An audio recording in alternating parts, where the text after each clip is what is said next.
ਇੰਦਰਜੀਤ ਪਾਲ ਕੌਰ ਦਾ ਕਹਾਣੀ ਸੰਗ੍ਰਹਿ ਕਾਸ਼ਨੀ ਸ਼ਰਾਰੇ ਵਾਲੀ ਕੁੜੀ ਦੀ ਅਗਲੀ ਕਹਾਣੀ ਹੈ ਕੈਟਾਲੈਟਿਕ ਏਜੰਟ। ਪ੍ਰਯੋਗਸ਼ਾਲਾ 'ਚ ਫਾਰਮਲੀਨ ਦੀ ਅੱਖਾਂ ਨੂੰ ਚੁਭਦੀ ਤਿੱਖੀ ਗੰਧ ਫੈਲੀ ਹੋਈ ਸੀ। ਪੂਰੇ ਵੇਗ ਨਾਲ ਚੱਲਦੇ ਪੱਖੇ ਉਸ ਗੰਧ ਨੂੰ ਤਲਾਬ ਵੱਲ ਖੁੱਲ੍ਹਣ ਵਾਲੀਆਂ ਖਿੜਕੀਆਂ ਰਾਹੀਂ ਬਾਹਰ ਕੱਢਣ ਦੀ ਕੋਸ਼ਿਸ਼ ਕਰ ਰਹੇ ਸਨ। ਵਿਦਿਆਰਥੀ ਸਿਰ ਸੁੱਟੀ ਡਿਸੈਕਸ਼ਨ ਵਿੱਚ ਰੁੱਝੇ ਹੋਏ ਸਨ। ਕਦੇ ਕਦੇ ਕਿਸੇ ਪੱਖੇ ਦੀ ਪੁਰਾਣੀ ਗਰਾਰੀ ਖਟਰ ਖਟਰ ਦੀ ਆਵਾਜ਼ ਕਰਨ ਲੱਗ ਪੈਂਦੀ, ਨਹੀਂ ਤੇ ਲੈਬ 'ਚ ਇੰਨੀ ਸ਼ਾਂਤੀ ਸੀ ਕਿ ਸੂਈ ਵੀ ਡਿੱਗਦੀ ਤਾਂ ਸੁਣੀ ਜਾਂਦੀ। ਛੋਟੇ ਤਲਾਅ ਦੇ ਪਾਣੀ ਦੀਆਂ ਲਹਿਰਾਂ ਤੇ ਥਿਰਕਦੀਆਂ ਦੁਪਹਿਰ ਦੇ ਸੂਰਜ ਦੀਆਂ ਸਿੱਧੀਆਂ ਕਿਰਨਾਂ ਦਾ ਪ੍ਰਤੀਬਿੰਬ ਖੁੱਲੀਆਂ ਖਿੜਕੀਆਂ ਦੇ ਸ਼ੀਸ਼ਿਆਂ ਤੇ ਚੜ੍ਹ ਉਤਰ ਰਿਹਾ ਸੀ। ਲਾਗੇ ਦੀ ਮਸਜਿਦ ਵਿੱਚੋਂ ਜੌਹਰ ਦੀ ਨਮਾਜ਼ ਦਾ ਸੁਰ ਸੁਣਾਈ ਦਿੱਤਾ। ਕੁਝ ਨਜ਼ਰਾਂ ਘੜੀ ਵੱਲ ਉੱਠ ਗਈਆਂ। ਪੁਰਾਣੀ ਘੜੀ ਨੇ 2 ਵਾਰ ਟਨ ਟਨ ਕੀਤਾ। ਜਿਵੇਂ ਨਮਾਜ਼ ਤੇ ਘੜੀ ਦੀ ਮਿਲੀ ਜੁਲੀ ਆਵਾਜ਼ ਨਾਲ ਖਿੱਚੀ ਉਹ ਲੈਬ 'ਚ ਦਾਖਲ ਹੋਈ। ਮਿਸਟਰ ਤ੍ਰਿਪਾਠੀ, ਤੁਹਾਨੂੰ ਡਾਕਟਰ ਵਾਸੂਦੇਵ ਆਫਿਸ 'ਚ ਬੁਲਾ ਰਹੇ ਨੇ। ਧੀਮੇ ਮਿੱਠੇ ਝਿਜਕਦੇ ਬੋਲ, ਉਹਦੇ ਵਾਂਗ ਹੀ ਕੋਮਲ। ਤ੍ਰਿਪਾਠੀ ਡਾਇਸੈਕਸ਼ਨ ਟਰੇ ਤੇ ਝੁਕੇ ਹੋਏ ਲੀਚ ਦੀ ਨਰਵਸ ਨੂੰ ਹੋਰ ਐਕਸਪੋਜ਼ ਕਰਨ 'ਚ ਰੁੱਝੇ ਹੋਏ ਸਨ। ਡਾਇਸੈਕਸ਼ਨ ਸ਼ੁਰੂ ਕਰਨ ਤੋਂ ਪਹਿਲਾਂ ਕੂਣੀਆਂ ਤੱਕ ਮੋੜੀ ਹੋਈ ਕਮੀਜ਼ ਦੀ ਸੱਜੀ ਬਾਂਹ ਖੁੱਲ੍ਹ ਕੇ ਉਹਨਾਂ ਦੀ ਗੁੱਟ ਤੇ ਆ ਰਹੀ ਸੀ। ਟਰੇ 'ਚ ਰੱਖੇ ਐਨੀਮਲ ਨਾਲ ਕਫ ਛੂ ਨਾ ਜਾਏ, ਇਸ ਲਈ ਉਹ ਬਾਰ-ਬਾਰ ਬਾਂਹ ਚੁੱਕ ਕੇ ਝੰਡੇ ਵਾਂਗ ਹਿਲਾ ਰਹੇ ਸਨ। Can you help? ਬਿਨਾਂ ਟਰੇ ਤੋਂ ਨਜ਼ਰ ਚੁੱਕਿਆ ਉਹਨਾਂ ਨੇ ਆਪਣੀ ਬਾਂਹ ਉਸ ਵੱਲ ਵਧਾ ਦਿੱਤੀ। ਉਹਦੇ ਖੁੱਲ੍ਹੇ ਬਟਨ ਵਾਲਾ ਕਫ ਪਕੜ ਕੇ ਉਹਨਾਂ ਦੀ ਕੂਹਣੀ ਤੱਕ ਖਿੱਚ ਦਿੱਤਾ। ਡਾਇਸੈਕਸ਼ਨ ਖਤਮ ਕਰਨ ਤੋਂ ਬਾਅਦ ਤ੍ਰਿਪਾਠੀ ਲੰਮੇ ਡੱਗ ਭਰਦੇ ਹੋਏ ਉਹਦੇ ਕੋਲ ਆ ਕੇ ਇੱਕ ਪਲ ਲਈ ਰੁਕੇ। ਮੇਰਾ ਨਾਂ ਆਦਿਤਿਆ ਹੈ। ਉਹਨੇ ਚੌਂਕ ਕੇ ਆਪਣੀ ਡਾਇਸੈਕਸ਼ਨ ਟਰੇ ਤੋਂ ਨਜ਼ਰਾਂ ਚੁੱਕੀਆਂ। ਸਿਆਹ ਕਾਲੇ ਖੁੱਲ੍ਹੇ ਖੁੱਲ੍ਹੇ ਨੇਤਰ ਉਹਦੇ ਘਬਰਾਏ ਮੁਖ ਤੇ ਠਹਿਰ ਗਏ। ਆਲਡ ਸਪਾਈਸ ਦੀ ਸੁਗੰਧ ਨੇ ਉਹਦੀ ਟਰੇ ਵਿੱਚ ਉੱਠਦੀ ਫਾਰਮਲੀਨ ਦੀ ਤਿੱਖੀ ਗੰਧ ਨੂੰ ਕੁਝ ਘੱਟ ਕਰ ਦਿੱਤਾ। ਬੁੱਲਾਂ ਤੇ ਟ੍ਰੇਡਮਾਰਕ ਟੇਢੀ ਮੁਸਕਾਨ ਲਈ ਉਹ ਲੈਬ 'ਚੋਂ ਬਾਹਰ ਚਲੇ ਗਏ। ਉਹਦਾ ਦਿਲ ਇੰਝ ਧੜਕਣ ਲੱਗ ਪਿਆ ਜਿਵੇਂ ਪਸਲੀਆਂ ਵਿੱਚੋਂ ਬਾਹਰ ਨਿਕਲ ਆਏਗਾ। ਸੱਜੇ ਹੱਥ 'ਚ ਫੜੀ ਫੋਰਸੈਪ ਕੰਬ ਗਈ। ਲੀਚ ਦੀ ਮੁੱਖ ਨਰਵ ਟੁੱਟਦੀ ਬਚੀ। ਸਾਰਾ ਦਿਨ ਉਹਦੇ ਸੱਜੇ ਹੱਥ ਦੀਆਂ ਉਹਨਾਂ 2 ਉਂਗਲਾਂ 'ਚ ਛੋਹ ਦਾ ਠੰਡਾ ਕੋਮਲ ਅਹਿਸਾਸ ਧੜਕਦਾ ਰਿਹਾ, ਜਿਹੜੀਆਂ ਕਫ ਉਤਾਂਹ ਕਰਦਿਆਂ ਉਹਨਾਂ ਦੀ ਬਾਂਹ ਨਾਲ ਛੋਹ ਗਈਆਂ ਸਨ। ਕਈ ਦਿਨਾਂ ਤੱਕ ਉਹਨਾਂ ਦਾ ਕਿਹਾ ਵਾਕ, ਮੇਰਾ ਨਾਂ ਆਦਿਤਿਆ ਹੈ, ਉਹਦੇ ਕੰਨਾਂ 'ਚ ਗੂੰਜਦਾ ਰਿਹਾ। ਸਾਲਾਂ ਬਾਅਦ ਉਹ ਆਪਣੀ ਸਹੇਲੀ ਨੀਲੂਫਰ ਦੀ ਬੇਟੀ ਦੀ ਸ਼ਾਦੀ ਤੇ ਫਿਰ ਉਸ ਸ਼ਹਿਰ ਆਈ ਸੀ। ਨੀਲੂਫਰ ਦੇ ਪਤੀ ਡਾਕਟਰ ਰਹਿਮਾਨ ਉੱਥੋਂ ਦੇ ਸਰਕਾਰੀ ਕਾਲਜ ਦੇ ਪ੍ਰਿੰਸੀਪਲ ਸਨ। ਇਸ ਲਈ ਸ਼ਹਿਰ ਦੇ ਮੰਨੇ ਪ੍ਰਮੰਨੇ ਲੋਕ ਸ਼ਾਦੀ ਵਿੱਚ ਸ਼ਰੀਕ ਹੋਣ ਆਏ ਹੋਏ ਸਨ। ਵੱਡਾ ਪੰਡਾਲ ਖਚਾ-ਖਚ ਭਰਿਆ ਹੋਇਆ ਸੀ। ਉਹ ਨੀਲੂਫਰ ਦੀ ਬਜ਼ੁਰਗ ਭੂਆ ਦਾ ਹੱਥ ਫੜ ਕੇ ਉਹਨਾਂ ਨੂੰ ਮੰਚ ਦੀਆਂ ਪੌੜੀਆਂ ਉਤਾਰ ਰਹੀ ਸੀ। ਤਦੇ ਉਹਦੀ ਨਜ਼ਰ ਡਾਕਟਰ ਤ੍ਰਿਪਾਠੀ ਦੇ ਪਈ, ਜੋ ਆਪਣੇ ਕਿਸੇ ਮਿੱਤਰ ਦੇ ਨਾਲ ਨਵੇਂ ਜੋੜੇ ਨੂੰ ਆਸ਼ੀਰਵਾਦ ਦੇਣ ਲਈ ਮੰਚ ਵੱਲ ਹੀ ਆ ਰਹੇ ਸੀ। 6 ਫੁੱਟ ਤੋਂ ਵੀ ਲੰਮਾ ਕੱਦ ਉਹਨਾਂ ਨੂੰ ਹਮੇਸ਼ਾ ਦੀ ਤਰ੍ਹਾਂ ਭੀੜ ਤੋਂ ਵੱਖਰਾ ਕਰ ਰਿਹਾ ਸੀ। ਹੁਣ ਸਫੈਦ ਹੋ ਗਏ ਵਾਲ ਉਹਨਾਂ ਦੀ ਮਨਮੋਹਕ ਸ਼ਖਸੀਅਤ ਨੂੰ ਹੋਰ ਵੀ ਪ੍ਰਭਾਵਸ਼ਾਲੀ ਬਣਾ ਰਹੇ ਸਨ। ਉਹ ਹੈਰਾਨ ਜਿਹੀ ਖੜੀ ਰਹਿ ਗਈ। ਸਾਲਾਂ ਤੋਂ ਸੁੰਨ ਪਿਆ ਉਹਦਾ ਦਿਲ ਬੇਕਾਬੂ ਹੋ ਧੜਕ ਉੱਠਿਆ। ਭੂਆ ਦੇ ਹੱਥ ਤੇ ਉਹਦੇ ਹੱਥ ਦਾ ਦਬਾਅ ਵੱਧ ਗਿਆ। ਰਿਤੂ, ਘਬਰਾਓ ਨਾ, ਮੈਂ ਡਿੱਗਾਂਗੀ ਨਹੀਂ, ਕਹਿੰਦਿਆਂ ਭੂਆ ਨੇ ਪੈਰ ਅਗਲੀ ਪੌੜੀ ਤੇ ਰੱਖਿਆ ਤਾਂ ਉਹਨੂੰ ਵੀ ਹੋਸ਼ ਆਈ ਕਿ ਥੱਲੇ ਉਤਰਨਾ। ਹੁਣ ਡਾਕਟਰ ਤ੍ਰਿਪਾਠੀ ਉਹ ਤੋਂ ਕੁਝ ਹੀ ਦੂਰ ਸਨ। ਅਚਾਨਕ ਉਹ ਜਿਵੇਂ ਕਿਸੇ ਹਨੇਰੀ ਗੁਫਾ 'ਚੋਂ ਨਿਕਲ ਕੇ ਚਾਨਣ 'ਚ ਆ ਗਈ। ਕੁਝ ਚਿਰ ਪਹਿਲਾਂ ਫਿੱਕੀਆਂ ਫਿੱਕੀਆਂ ਲੱਗਦੀਆਂ ਪੰਡਾਲ ਦੀਆਂ ਬੱਤੀਆਂ ਚਮਕ ਪਈਆਂ। ਕਿਉੜੇ ਦੇ ਜਲ ਦੀ ਮਹਿਕ ਸਾਰੇ ਪਾਸੇ ਫੈਲ ਗਈ। ਫੁੱਲਾਂ ਦੇ ਗੁੱਛੇ ਚਹਿਕ ਉੱਠੇ। ਰੰਗ ਬਰੰਗੇ ਵਸਤਰ ਲਹਿਰਾਉਣ ਲੱਗ ਪਏ। ਲੋਕਾਂ ਦੇ ਕਹਿ ਕਹੇ ਗੂੰਜ ਉੱਠੇ। ਉਹਦੇ ਹੱਥ 'ਚ ਫੜਿਆ ਭੂਆ ਦਾ ਹੱਥ, ਜੋ ਕੁਝ ਦੇਰ ਪਹਿਲਾਂ ਖੁਰਦਰਾ ਤੇ ਬੇਜਾਨ ਜਾਪ ਰਿਹਾ ਸੀ, ਹੁਣ ਸਜੀਵ ਹੋ ਗਿਆ। ਨਦੀ ਕਿਨਾਰੇ ਪਏ ਪੱਥਰ ਜਿਹਾ ਹੋ ਗਿਆ ਉਹਦਾ ਮਨ, ਜਿਹਨੂੰ ਹੁਣ ਕੋਈ ਲਹਿਰ ਨਹੀਂ ਸੀ ਭਿਉਂਦੀ। ਇੰਝ ਉਹ ਤਾਵਲਾ ਕਿਵੇਂ ਹੋ ਗਿਆ, ਉਹ ਹੈਰਾਨ ਸੀ। ਤੁਸੀਂ? ਸਿਰ ਤੋਂ ਪੈਰਾਂ ਤੱਕ ਨਿਹਾਰਦੇ ਡਾਕਟਰ ਤ੍ਰਿਪਾਠੀ ਉਹਦੇ ਸਾਹਮਣੇ ਖੜੇ ਸਨ। ਉਹਨਾਂ ਦੇ ਬੋਲ 'ਚ ਅਪਣੱਤ ਸੀ ਤੇ ਚਿਹਰੇ ਤੇ ਅਭੁੱਲ ਪਹਿਚਾਣ ਦੀ ਝਲਕ। ਪਹਿਲੀ ਵਾਰ ਉਹ ਇੰਝ ਉਹਨਾਂ ਦੇ ਸਾਹਮਣੇ ਕੱਪੜਿਆਂ ਗਹਿਣਿਆਂ ਨਾਲ ਸਜੀ ਧਜੀ ਮੂਰਤ ਵਾਂਗ ਖੜੀ ਸੀ।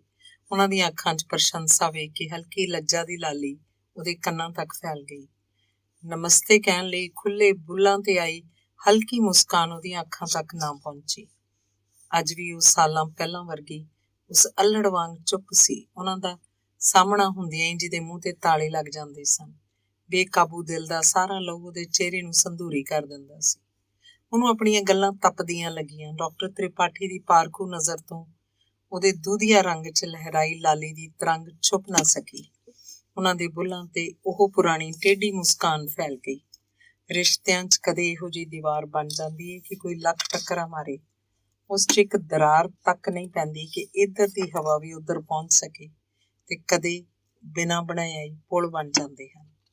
ਸਾਲਾਂ ਦਾ ਅੰਤਰਾਲ ਇੱਕ ਛਿਣ 'ਚ ਮਹੀਨ ਪਰਦੇ ਵਾਂਗ ਉੱਠ ਗਿਆ। ਕੀ ਹਾਲ ਹੈ ਤੁਹਾਡਾ? ਉਹਨਾਂ ਪੁੱਛਿਆ। ਬੜੇ ਯਤਨ ਨਾਲ ਉਹਦੇ ਮਨ 'ਚ ਉੱਠਦੀਆਂ ਭਾਵਨਾਵਾਂ ਦੇ ਸੈਲਾਬ ਦਾ ਘੁੱਟ ਭਰਦਿਆਂ ਗਿਆ, ਠੀਕ ਆ, ਤੁਹਾਡਾ ਕੀ ਹਾਲ ਹੈ? ਸਿੱਲੇ ਬੋਲਾਂ ਦੀ ਕੰਬਣੀ ਵੀ ਉਹਨਾਂ ਨੇ ਫੜ ਲਈ। ਉਹਨਾਂ ਨੇ ਚੌੜੇ ਮੱਥੇ ਤੇ ਹਲਕੀ ਜਿਹੀ ਤਿਉੜੀ ਉੱਭਰ ਆਈ। ਦਿੱਲੀ ਤੋਂ ਕਦੋਂ ਆਏ ਤੁਸੀਂ? 5 ਤਾਰੀਖ ਨੂੰ। ਤੁਹਾਨੂੰ ਆਇਆ 3 ਦਿਨ ਹੋ ਗਏ, ਤੁਸੀਂ ਦੱਸਿਆ ਹੀ ਨਹੀਂ। ਅੱਜ ਇਤਫਾਕ ਨਾਲ ਮੁਲਾਕਾਤ ਹੋ ਗਈ, ਨਹੀਂ ਤੇ ਤੁਸੀਂ ਬਿਨਾਂ ਮਿਲਿਆ ਹੀ ਚਲੇ ਜਾਂਦੇ, ਉਹਨਾਂ ਗਿਲਾ ਕੀਤਾ। ਨਹੀਂ, ਇਹ ਗੱਲ ਨਹੀਂ। ਉਹਦੇ ਬੋਲ ਉਲਝ ਗਏ। ਕਿੱਥੇ ਠਹਿਰੇ ਹੋ ਤੁਸੀਂ? ਪੁੱਛ ਕੇ ਉਹਨਾਂ ਨੇ ਉਹਦੀ ਉਲਝਣ ਸੁਲਝਾ ਦਿੱਤੀ। ਮਧੁਰਿਮਾ ਨਈਅਰ ਦੇ ਘਰ। ਉਹ ਸ਼ਾਇਦ ਬੋਟਨੀ 'ਚ ਸਨ। ਤੁਹਾਡੇ ਬਚਪਨ ਦੀ ਸਹੇਲੀ, ਤੁਸੀਂ ਦੋਵੇਂ ਹੋਸਟਲ 'ਚ ਹੀ ਇਕੱਠੀਆਂ ਸੀ। ਇਹਨਾਂ ਨੂੰ ਕਿਵੇਂ ਪਤਾ ਹੈ? ਕੀ ਕਦੀ ਇਹ ਮੇਰੇ ਬਾਰੇ ਜਾਣਨ ਨੂੰ ਉਤਸੁਕ ਸਨ? ਉਹਨੇ ਸੋਚਿਆ। ਸੁਖਾਵੀਂ ਅਹਿਸਾਸ ਦਾ ਕੱਚਾ ਧਾਗਾ ਉਹਦੇ ਉਦਾਸ ਮਨ ਦੁਆਲੇ ਲਿਪਟ ਗਿਆ। ਸ਼ਬਦਾਂ ਨੇ ਫਿਰ ਉਹਦਾ ਸਾਥ ਨਾ ਦਿੱਤਾ। ਮਧੁਰਿਮਾ ਜੀ ਕਦੀ ਮਾਰਕੀਟ 'ਚ ਮਿਲ ਜਾਂਦੇ ਨੇ, ਉਹਨਾਂ ਤੋਂ ਹੀ ਤੁਹਾਡੇ ਬਾਰੇ ਪਤਾ ਚੱਲਦਾ ਰਹਿੰਦਾ ਹੈ। ਉਸ ਫਿਰ ਸੋਚਿਆ ਕਿ ਇਹ ਮਧੂ ਨਾਲ ਮੇਰੇ ਬਾਰੇ ਵੀ ਗੱਲਾਂ ਕਰਦੇ ਨੇ। ਰੇਸ਼ਮੀ ਧਾਗਾ ਕੁਝ ਹੋਰ ਕੱਸਿਆ ਗਿਆ। ਉਹ ਸ਼ਾਇਦ F ਬਲਾਕ 'ਚ ਰਹਿੰਦੇ ਨੇ, ਸਾਡਾ ਘਰ E ਬਲਾਕ 'ਚ ਹੈ, ਉਹਨਾਂ ਨੇ ਦੱਸਿਆ। ਇੱਕ ਛਿਨ ਲਈ ਉਹਨਾਂ ਦੀਆਂ ਨਿਗਾਹਾਂ ਉਹਨਾਂ ਦੀਆਂ ਬੋਲਦੀਆਂ ਅੱਖਾਂ ਨਾਲ ਮਿਲੀਆਂ। ਕਦੇ ਕੋਈ ਵਾਅਦਾ ਨਹੀਂ, ਕਦੇ ਕੋਈ ਕਸਮ ਨਹੀਂ, ਕਦੇ ਕੋਈ ਖਾਸ ਗੱਲ ਤੱਕ ਨਹੀਂ ਸੀ ਹੋਈ ਉਹਨਾਂ ਵਿੱਚ। ਫਿਰ ਕੀ ਸੀ ਜੋ ਅਚਾਨਕ ਵਰ੍ਹਿਆਂ ਦਾ ਅੰਤਰਾਲ ਪਾਰ ਕਰਕੇ ਉਹਨਾਂ ਦੇ ਵਿਚਕਾਰ ਸਜੀਵ ਹੋ ਗਿਆ ਸੀ? ਇਹਨੇ ਉਹਦੇ ਤਨ ਮਨ ਦੀ ਬੁਝਦੀ ਅਗਨ 'ਚ ਨਵੇਂ ਸਾਹ ਭਰ ਦਿੱਤੇ ਸਨ। ਕਿੰਨੇ ਦਿਨ ਠਹਿਰੋਗੇ ਤੁਸੀਂ? 3 ਤਾਰੀਖ ਨੂੰ ਵਾਪਸੀ ਦੀ ਬੁਕਿੰਗ ਹੈ। ਫਿਰ ਠੀਕ ਹੈ, ਇੱਕ ਦਿਨ ਸਾਡੇ ਲਈ ਰੱਖਿਓ। ਜੀ, ਦਰਅਸਲ, ਉਹਨੂੰ ਫਿਰ ਸ਼ਬਦ ਲੱਭਦਿਆਂ ਵੇਖ ਕੇ ਉਹਨਾਂ ਨੇ ਆਪਣੱਤ ਨਾਲ ਕਿਹਾ, ਕੋਈ ਬਹਾਨਾ ਨਾ ਬਣਾਓ, ਤੁਹਾਨੂੰ ਸਾਡੇ ਘਰ ਖਾਣੇ ਤੇ ਆਉਣਾ ਹੀ ਪਏਗਾ। ਅੰਜੂ ਤੁਹਾਨੂੰ ਮਿਲ ਕੇ ਬਹੁਤ ਖੁਸ਼ ਹੋਏਗੀ। ਕਈ ਪ੍ਰਸ਼ਨ ਜਾਗ ਪਏ ਉਹਦੇ ਮਨ 'ਚ। ਕੱਲ ਸ਼ਾਮ ਫ੍ਰੀ ਰੱਖਿਓ, ਅਸੀਂ ਤੁਹਾਨੂੰ ਲੈਣ ਆਵਾਂਗੇ। ਕੀ ਨੰਬਰ ਹੈ ਨਈਅਰ ਸਾਹਿਬ ਦਾ? ਡਾਕਟਰ ਤ੍ਰਿਪਾਠੀ ਨੇ ਉਹਨੂੰ ਨਾ ਕਹਿਣ ਦਾ ਮੌਕਾ ਨਾ ਦਿੱਤਾ। ਸਾਲਾਂ ਬਾਅਦ ਭੁੱਲੀ ਹੋਈ ਭੋਲੀ ਮੁਸਕਾਨ ਫਿਰ ਉਹਦੇ ਬੁੱਲ੍ਹਾਂ ਤੇ ਫੈਲ ਗਈ। ਕੱਲ ਸ਼ਾਮ ਮੈਂ ਆਪਣੇ ਚਾਚਾ ਜੀ ਦੇ ਘਰ ਹਾਂ। ਮਾਲਵੀਆ ਨਗਰ? ਉਹਨਾਂ ਦੇ ਪੁੱਛਣ ਤੇ ਉਹ ਫਿਰ ਹੈਰਾਨ ਹੋਈ। ਅਸੀਂ ਤੁਹਾਨੂੰ ਉੱਥੋਂ ਲੈ ਆਵਾਂਗੇ। ਡਾਕਟਰ ਤ੍ਰਿਪਾਠੀ ਨੇ ਮਾਲਵੀਆ ਨਗਰ ਦਾ ਪਤਾ ਨਾ ਪੁੱਛਿਆ। ਕਿਸੇ ਹੋਰ ਨੂੰ ਵੀ ਉਹ ਆਪਣੀ ਪਤਨੀ ਨਾਲ ਮਿਲਾਣ ਲੈ ਜਾਂਦੇ ਨਹੀਂ। ਉਹਦੇ ਮਨ 'ਚ ਫਿਰ ਇੱਕ ਸਵਾਲ ਉੱਠਿਆ। ਮਹਿਮਾਨ ਹੁਣ ਪਰਤ ਰਹੇ ਸਨ। ਰਿਤੂ ਆਪਣੇ ਹੋਸਟਲ ਦੇ ਜ਼ਮਾਨੇ ਦੀ ਸਹੇਲੀ ਡਾਕਟਰ ਰਫਤ ਤੇ ਨੀਲੋਫਰ ਦੀ ਛੋਟੀ ਭੈਣ ਗਜ਼ਾਲਾ ਦੇ ਨਾਲ ਪੰਡਾਲ ਦੇ ਗੇਟ ਕੋਲ ਖੜੀ ਸੀ। ਗਜ਼ਾਲਾ ਨੇ ਉਹਦੇ ਮਹਿੰਦੀ ਰੰਗੇ ਹੱਥਾਂ ਨੂੰ ਆਪਣੇ ਹੱਥਾਂ 'ਚ ਫੜਦਿਆਂ ਆਖਿਆ, ਰਿਤੂ ਅੱਪੀ, ਕਿੰਨੀ ਰਚੀ ਹੈ ਮਹਿੰਦੀ ਤੁਹਾਡੇ ਹੱਥਾਂ ਤੇ। ਜੀਜੂ ਤੁਹਾਨੂੰ ਬਹੁਤ ਪਿਆਰ ਕਰਦੇ ਹੋਣਗੇ। ਨੀਲੋਫਰ ਨੇ ਘਰ ਦੀਆਂ ਸੁਆਣੀਆਂ ਦੇ ਨਾਲ ਉਹਦੇ ਹੱਥਾਂ ਤੇ ਵੀ ਜ਼ਬਰਦਸਤੀ ਮਹਿੰਦੀ ਲਗਵਾ ਦਿੱਤੀ ਸੀ। ਉਹਦੀ ਭਟਕਦੀ ਨਜ਼ਰ ਇੱਕ ਪਲ ਲਈ ਗਜ਼ਾਲਾ ਦੇ ਹੱਥਾਂ 'ਚ ਫੜੇ ਆਪਣੇ ਹੱਥਾਂ ਤੇ ਠਹਿਰ ਗਈ। ਉਹਦੀਆਂ ਪਸਲੀਆਂ 'ਚ ਕੁਝ ਚੁੱਭ ਗਿਆ। ਉਹਨੇ ਫਿਰ ਆਪਣੇ ਹੱਥਾਂ ਵੱਲ ਵੇਖਿਆ।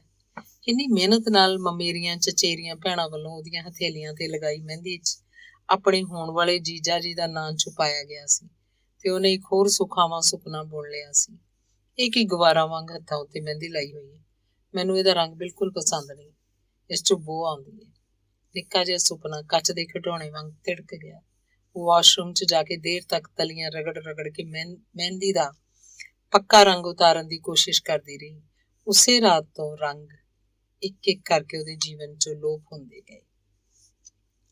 ਕਾਸ਼ ਵਕਤ ਸਲੇਟ ਹੁੰਦਾ ਜਿਹਤੇ ਲਿਖੀਆਂ ਦੁੱਖ ਦਿੰਦੀਆਂ ਇਬਾਰਤਾਂ ਮਿਟਾਈਆਂ ਜਾ ਸਕਦੀਆਂ। ਕੱਲ ਸ਼ਾਮ ਤੁਸੀਂ ਤਿਆਰ ਰਹਿਣਾ। ਆਪਣੇ ਮਿੱਤਰ ਨਾਲ ਪੰਡਾਲ 'ਚੋਂ ਨਿਕਲਦਿਆਂ ਡਾਕਟਰ ਤ੍ਰਿਪਾਠੀ ਨੇ ਉਹਨੂੰ ਯਾਦ ਕਰਾਇਆ। ਇੱਕ ਛਿਣ ਲਈ ਉਹਨਾਂ ਦੀ ਨਜ਼ਰ ਗਜ਼ਾਲਾ ਦੇ ਹੱਥਾਂ 'ਚ ਫੜੇ ਉਹਦੇ ਮਹਿੰਦੀ ਰਚੇ ਹੱਥਾਂ ਤੇ ਠਹਿਰੀ। ਫਿਰ ਸ਼ਾਇਦ ਉਹਨਾਂ ਨੇ ਉਹਦੀਆਂ ਅੱਖਾਂ ਵਿਚਲਾ ਬੇਹੱਦ ਦਰਦ ਪੜ੍ਹ ਲਿਆ।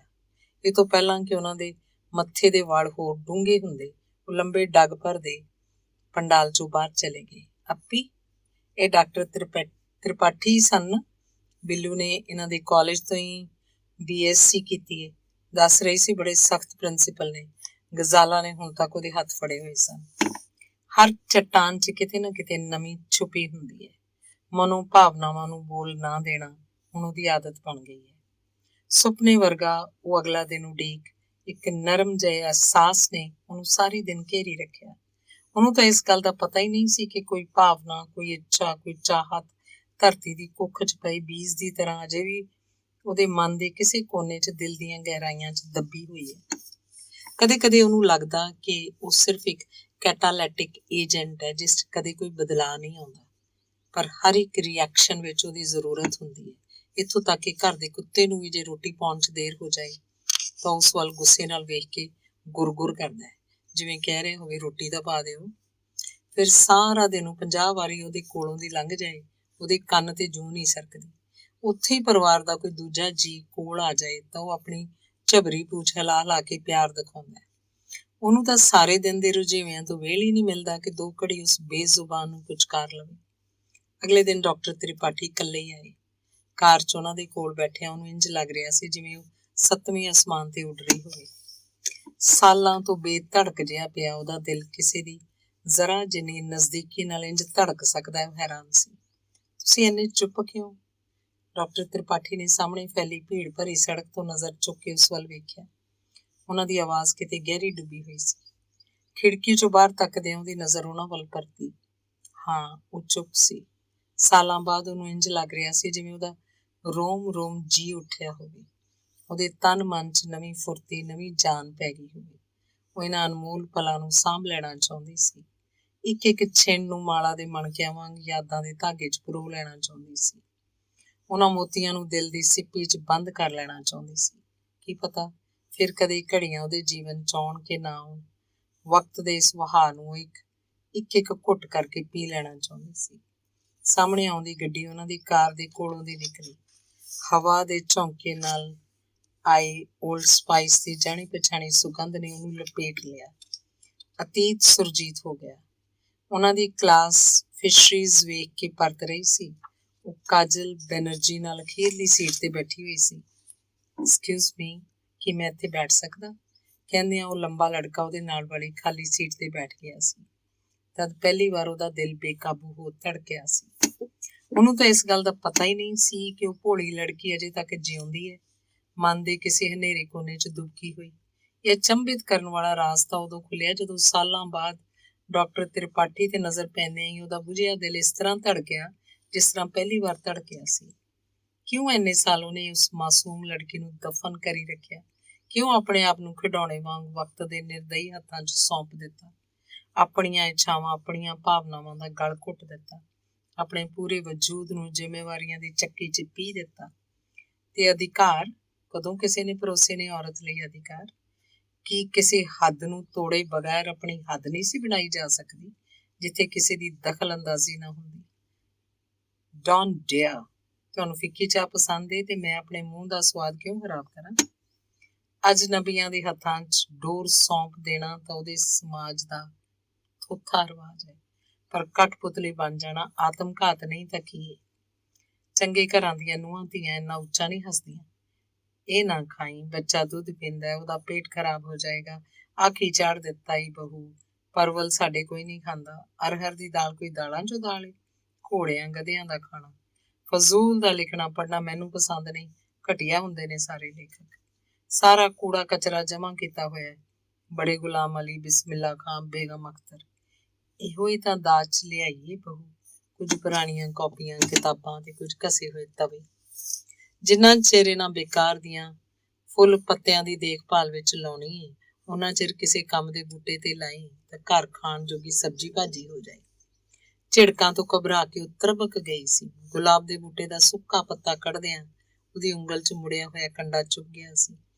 ਫੁੱਲ ਦੇ ਰੰਗ ਵਰਗੀਆਂ ਲਾਲ ਖੂਨ ਦੀਆਂ ਬੂੰਦਾਂ ਧਰਤੀ ਤੇ ਡਿੱਗ ਪਈਆਂ ਸਨ।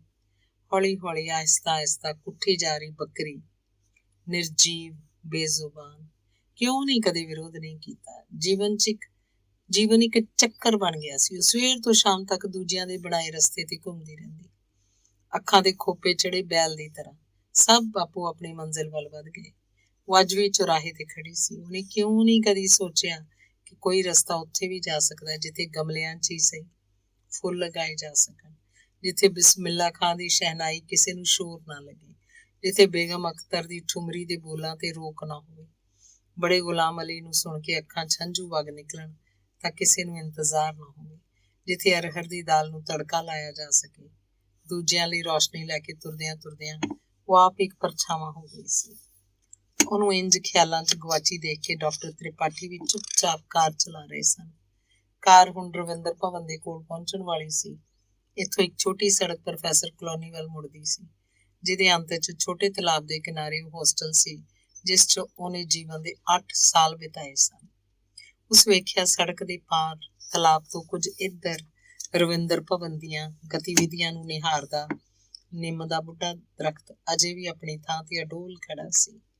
ਨਾਲ ਦੇ ਖੰਭੇ ਤੇ ਲਟਕਿਆ ਲੈਟਰ ਬਾਕਸ ਅੱਜ ਵੀ ਰਾਹ ਤੱਕ ਰਿਹਾ ਸੀ, ਕਦੋਂ ਘਰਾਂ ਨੂੰ ਸੁੱਖ ਸੁਨੇਹੇ ਭੇਜਣ ਵਾਲੇ ਆਉਣ। ਉਹਦੀ ਨਜ਼ਰ ਡਾਕਟਰ ਤ੍ਰਿਪਾਠੀ ਵੱਲ ਗਈ। ਉਦੋਂ ਹੀ ਉਹਨਾਂ ਨੇ ਵੀ ਉਸ ਵੱਲ ਵੇਖਿਆ। ਸ਼ਾਇਦ ਉਹਦੀਆਂ ਅੱਖਾਂ 'ਚ ਤੈਰਦਾ ਅਤੀਤ ਦਾ ਪਰਛਾਵਾਂ ਉਹਨਾਂ ਨੇ ਵੇਖ ਲਿਆ।